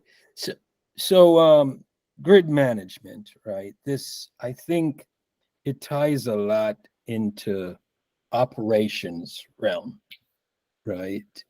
We're talking about how we manage the system, not how we plan the system, but how we manage the system. And I'm a bit concerned here as we think about this in regards to the operational capabilities that each utility may have when we start talking about grid management. And in the interest, right, in the interest of a holistic crawl, walk, run, right, I'm not sure if our intent here as a working group is to come to a final state of what distribution system planning is when we wrap up this session with you, Judge, right? Or some things we can revisit at a later time, right? And this is one of them that I think requires certain understanding and of capabilities that's available, and a lot that may be something we can build on after we go through like our first version of what the adopting the JADE roadmap and district system planning looks like. So I'm trying to put something up for a vote, sort of, for lack of a better word, by this team to see, if this is one of those that we can put on the parking lot for now. Well, yeah, and I'm fine with revisiting things. We just have to make sure if there's something we want to revisit, that we actually do it. And again, we're supposed to be modifying JADE to what we want Maryland to be doing. And if we don't know what they mean by holistic a holistic approach to grid management, maybe that's something that is worth either modifying or getting rid of. And I just went online and looked for the definition of holistic. It's just relating to or concerned with wholes or with complete systems rather than individual parts. So, for what that's worth. So, looking at the overall system, I guess. Mr. Cathan. Yes, thank you. And this, getting to, I think, is an important one. I'm happy to have the further discussion on whether perhaps even tabling, but I think this gets to issues on, is distribution planning looking at as you just mentioned by the definition, the bigger picture, and in particular, I think that as I've been hearing, and I'm not an engineer, so I'm definitely not a distribution engineer, but what I'm hearing is that the distribution system is planned for load and for forecasts. And what I think that this bullet in the JADE is getting at is, are there other ways one could be looking at how to design the distribution system? For example, to allow for smart inverters to be able to help with phase balance, or with doing conservation voltage reduction and things like that, which I think are part of distribution planning. So that's why I think that this is an important topic. We can talk about it later, but I just want to raise that these are the things that I think that holistic planning is supposed to be looking at. All right, thank you, sir. Mr. Bartlett and then Ron. Ron, do you prefer Ronald or Ron, or do you care? I go by Ron, but I'll respond to either. All right, that's fine. I'll go with Ron then. Mr. Bartlett. Yeah, and Your Honor, Al's okay also. Yeah, actually, very important discussion. It made me go back and look at JADE, which I just did. And in fact, in many other boxes, we're talking about forecasting and system assessments, but this is the only place that actually talks about management. And it seems to me that that's going to turn out to be critical in terms of, for example, for DER integration, the ability, whether it's in the category of load management or DER management systems or something, that capacity to actually handle the second by second variability that having all these DERs on the grid is going to result in, the use of the smart inverters, as David's saying, and so on and so forth. This is probably the only bullet that actually makes us pay attention to those things. So I think it's actually really important that we include it. Okay. All right. Thank you, sir. And again, these are just examples in the JADE. If we wanted to add to them, I know Mr. Burchinsky put a couple of things in there, but this is the time to do it. Ron. Yeah, thanks. I too would echo Al. I'm strongly against parking this, because this is directly related to managing bidirectional flows, is the way that we look at it. So that's load management, and that's how are you going to deal with export, and how does that impact the resource requirements for the utility? How does that link to how does that link to your DERMS? How does that link to your DERMS functionality? How does that link to your capacity requirements? How does that link to your forecast requirements? How does that link to your hosting capacity requirements? This is at the heart of what we're talking about here. So this is, as we're bringing on DERs, whether or not you use Bolt Watt impacts your hosting capacity needs, and whether or not you're going to trigger upgrades and how you're going to design your systems.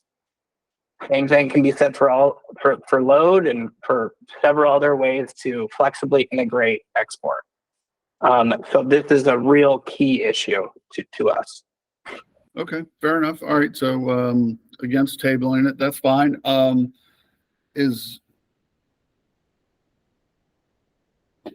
the utilities opposed to including this as a goal or an objective, or is this, again, I don't want to start piling on the subgroup.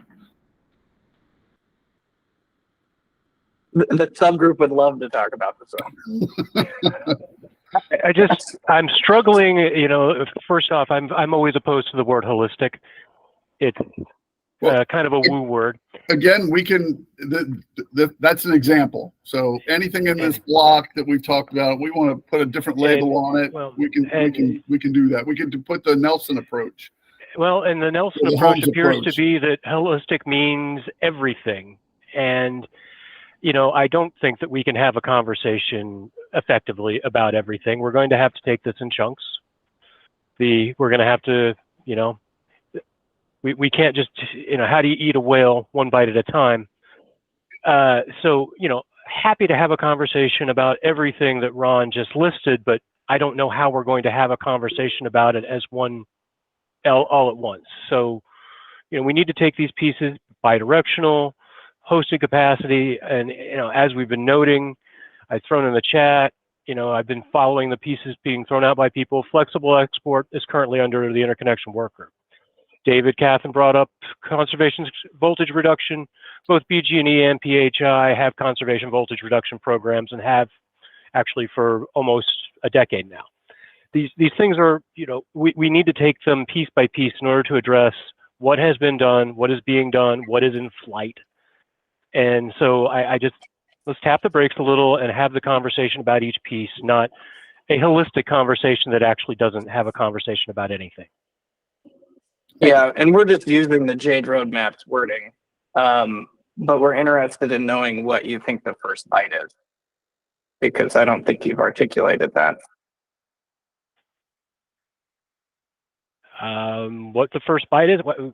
Well, we tried to put forward a proposal and it didn't go over well, so we may be once bitten, twice shy right now. Got you to smile. Let's have a conversation, let's have a conversation about bidirectional next. We have concerns that, it is not, bidirectional does not work on a radial system as well as perhaps people think it does, and moving there is going to take some technology changes. It's not a transmission system that takes bidirectional flows well. Radial distribution just doesn't work that way. Flexible export has, raised issues with us. We're still struggling with how that would work technologically on our system. These are areas that we need to have, my understanding of this work group was that we were going to focus on setting goals and reporting on, according to the CSNA, and reporting on how the utilities are approaching them and how we are implementing them. And so, I think that should be our focus, is thinking about how we are evolving, not what is your position on this right now. It's where can we get to? Does that help, Ron? I mean, I think you're articulating the conversation that we want to have. But I think we need to have a little more detail around what direction you are heading. What functionality are you looking at, and why? Okay. Well, that's, we're in the next stage. We're going to talk about our DER and load forecasting. So we will cover that. You guys wanted to do this according to the JADE roadmap.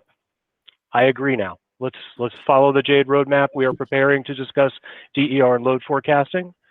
And somewhere on there, I'm sure bidirectional is, we will get there when we get there then. Right. Exactly. And this is the objective and outcome. And then we can develop metrics for how you're, evolving on those areas. Right. And to the extent some of these items are covered by other work groups, I mean, we can figure out how to incorporate those into this one. And we're going to have a couple presentations later today. So hopefully that'll shed a little bit of light on certain aspects. Got Eric and then Al. Yes, thanks for sharing other work groups, Judge McLean. And just in the interest of how we utilize resources, right? There are like 6, 7 working groups the planning team is involved in right now. And the planning team has to plan the system also, right? Hence why you see there's an ask on how we manage our effort. One of the things that we've experienced, especially on the interconnection working group, I think we're up to the 6th round of that working group, which we believe has been successful, is by not trying to take everything on at once, but taking on what we think is bite-sizable, manageable, and we have the resources to support in the working groups, because we want to participate. We want to be at the table. If we're going to take everything on, then there won't be any time to plan the system, right? So just wanted to be fully transparent, right? That if this is a one shot and done, right? If that's the way we are going to operate this working group, I can understand why we want to take everything on at the first go around. But if we believe that this working group is going to have follow-ups, right, then we should take that into consideration. Just wanted to see if there's a way moving forward we can take those things into consideration. I don't have a problem with, like I said before, we can circle back to things, but we have to make sure we're keeping a list of what we want to circle back to, and keep in mind that we've got a pretty short time frame. We've got the report due at the end of April, so we don't have a ton of time, and I want to be mindful of everyone's time, and I'd like to avoid having to meet every week if at all possible, because I know everyone is busy and there's multiple other work groups going on. So again, happy to circle back on certain things if need be. Al, and then Mr. Cathan. If I may just chime Yes, in sir. real quick there. I haven't heard anything that we're circling back on. Okay. All right. Mr. Bartlett, and then Mr. Cathan. Yeah, I think the point that while Jade is going to take us into DER forecasting and so on, I think this is the place where management comes into focus. I don't think it's going to be appropriate for the metrics side group.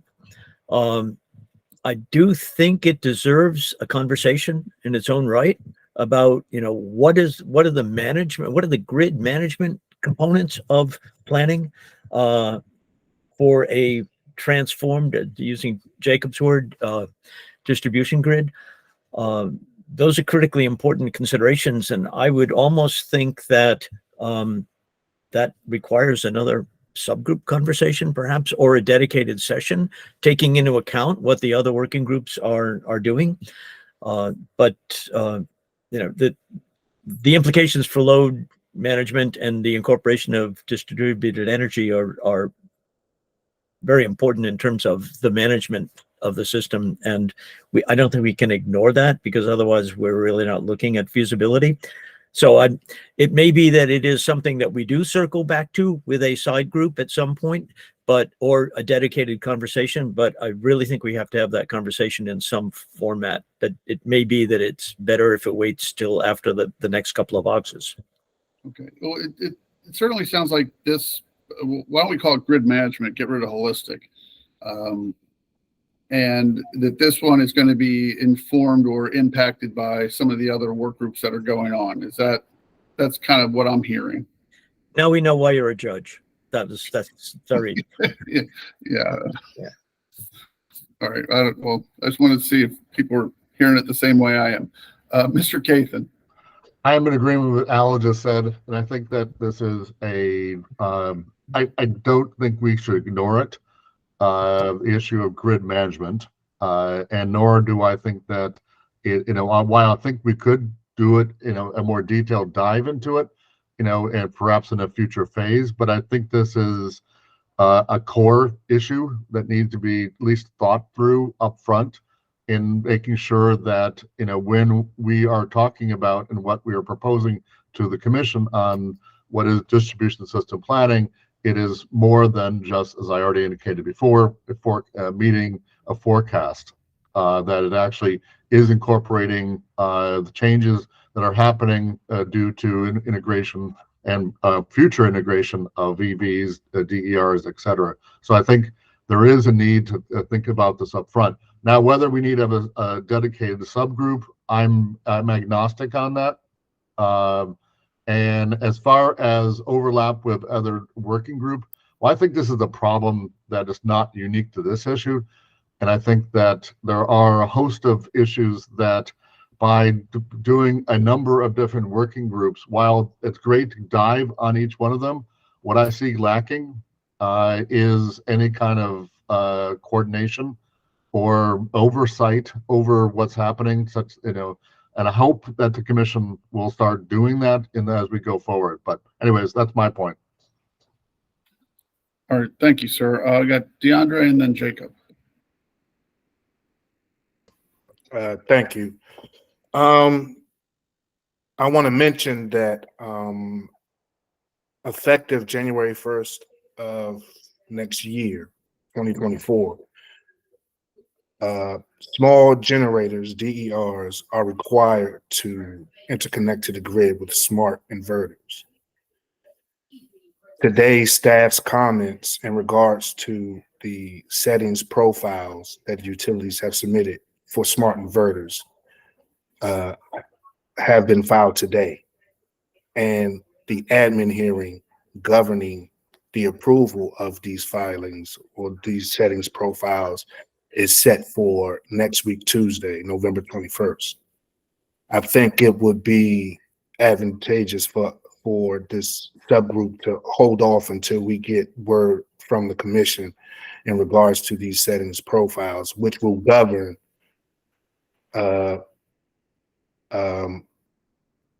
the grid reliability that we're having a discussion about here. The smart inverters are designed to provide high levels of grid support for the integration of distributed energy resources. So, so a lot of that work may be already taken care of, with depending on how the utilities and staff has advised or have recommended that the utilities fully integrate smart inverters into their distribution planning process. So by doing that, there are a lot of advantages that will be a lot of benefits that are advantageous to the grid and to the projects or DERs that are interconnected. So it'd probably benefit this potential subgroup to wait to see what comes out of that hearing. And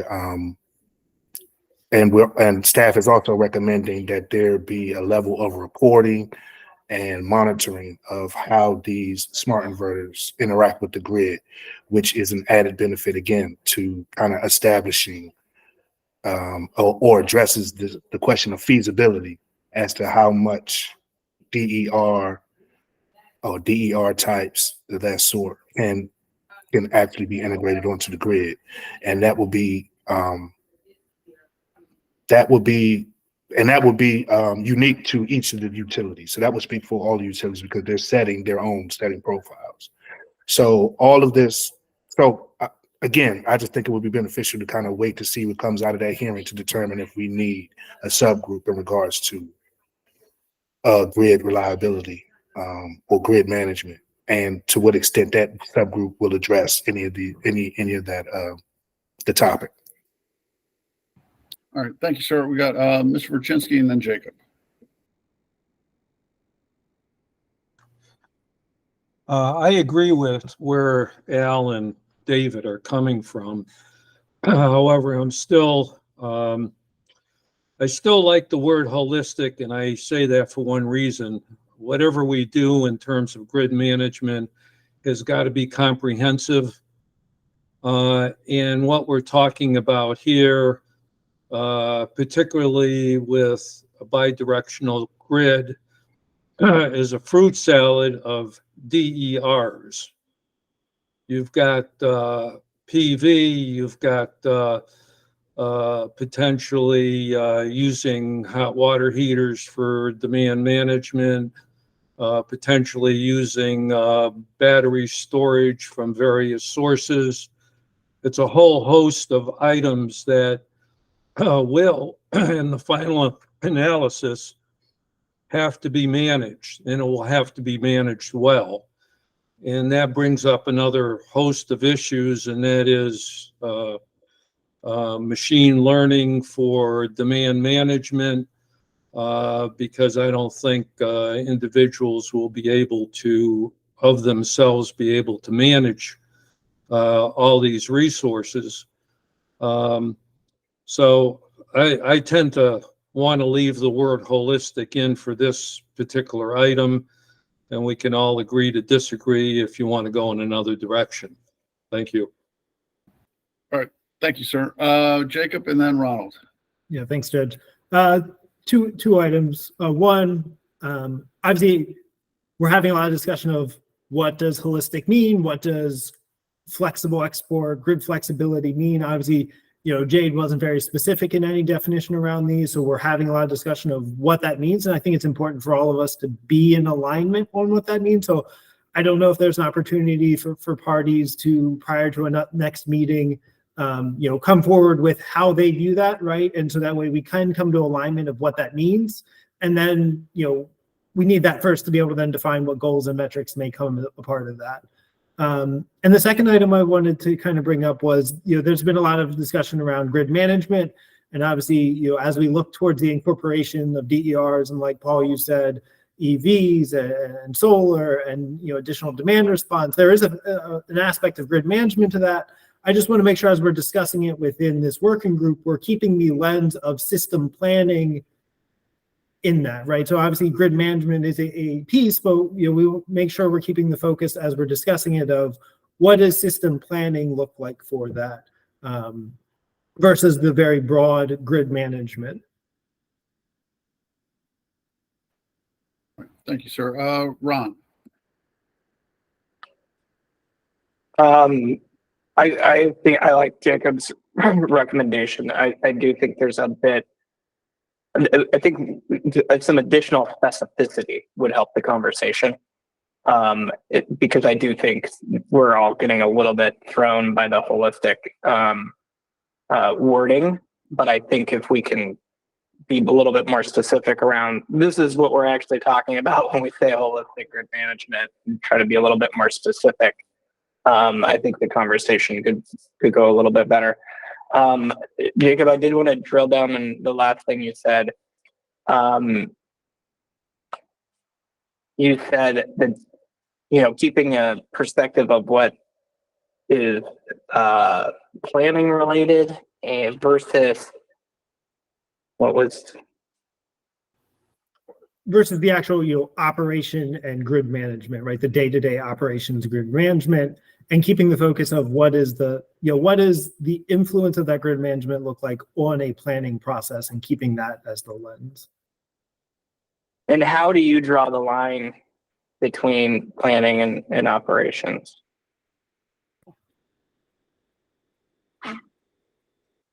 I mean, I think the JADE process map lays out kind of what's in scope within planning, right? There isn't, that's obviously forecasting, identifying system needs, identifying projects, that look to address those and drive towards that design. That's obviously kind of what's within that scope of that planning, basing around that forecasting for load and DER. And so obviously, I think that's where that focus of our discussion as we're working through the JADE should be within planning. But when you're looking at like the grid needs and locational value assessment, and how you identify solutions, doesn't that bleed into operations? That's where I guess I agree, but I'm saying that's the scope of what is the influence of grid management on system planning, right? And so that's separate from the actual day-to-day operations of a system, right? So obviously there is influence on how you manage the grid, to incorporate all those things, and you incorporate those thoughts and concepts within system planning. And just, I think, drawing that separation of the actual implementation of grid management versus planning for solutions that, work towards that, if that makes sense. I may be not conveying this idea well. Yeah, I mean, I'm not completely understanding, because I think of, using, I don't know, this might be a mistake to go into an example, but like I heard a virtual power plant pilot, right? Virtual power plants can be dispatched in a geo-targeted fashion or not. It goes towards operation if you are geo-targeting it, and it doesn't as much if you're dispatching at the system level. By and geo-targeted, do you mean process kind of- locational constraint? Yes. Okay, thank you. So I don't really, it's kind of hard to draw that line distinctly when we're thinking about this. And I'm just trying to be respectful of like the line you're trying to draw and understand that line. If I can, because grid management's a really hard one to draw that line. Sorry, Ethan, go ahead. Yeah, I can probably be of help here. And I put this in the chat earlier, but I'm going to post it again. Had the happy circumstance of my second battery storage project, that's part of the Maryland Battery Pilots project, come online actually on Friday afternoon, announced on Monday. It is energized and serving customers. As far as planning went, this project was designed to, it's a non-wire solution. It was a case where the community involved they have electric heat, they don't have any gas infrastructure, they're at Chesapeake Beach. And because of, and this is planning, instead of doing an underground feeder, which would have been needed because the soil area in the area is sandy and poles don't work so well there, that cost made a battery solution to meet their winter peak better than a second feeder. So that's the planning. The operations side is what happened this week when I handed off this project after, the project management team and we handed off the project to the operations team, the control center, who will now call on it when they need it for that peak shaving. That's the distinction Jacob is making. From a functional, using this particular example of a battery storage project. That's the line that we see as utility people. I hope that helps. That helps. I'm still kind of stuck on the VPP example, but I think what the distinction you're making is kind of a timeline decision making distinction. Well, I mean, this could be a VPP. PHI has a VPP doing similar work.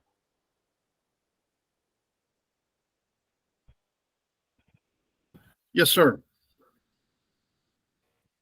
Yeah, thanks. That was an enlightening discussion, Ethan. Thank you. I mean, I think if you go back to the metrics point, you have a certain objective in developing that battery solution. And so going forward, you would want to monitor it and this would be the operational part, to see if it's actually solving the problem that you're trying to solve in terms of peak shaving or whatever. And so it does seem that in the realm of what we're talking about, which is setting metrics and monitoring that will help us know whether we're getting to the objectives that we want, that line that Ron and Jacob are talking about, and there's some aspects of operation that probably are worth including in what we think about, because in the end, and if you go to the end of JADE, it basically, the last box says performance versus assumptions based on defined metrics, and performance versus goals and objectives. So we are going to need some monitoring of what the plan proposes to achieve.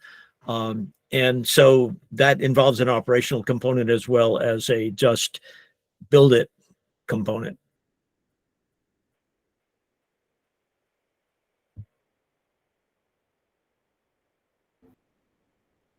Thank you, sir. All right. Anybody else? Sounds like I do like Jacob's idea now that I think we have a better idea of at least what folks are intending. But we can circle back to this one next week and have everyone specify what exactly it means and what they're looking for in terms of a goal or objective, to include, if we need to alter the name of this example. Anybody else on that? All right, it's 12. I got 12:18. I think the only party that referenced something that was kind of like an other item was Mr. Verchinsky. So what I would propose to do is we'll break now, come back at 1 o'clock, and we'll have the work group presentations, and then we'll finish up with Mr. Verchinsky's discussion of Mr. Verchinsky's other two items. Okay. All right. Sounds good. We'll see everybody at 1 o'clock.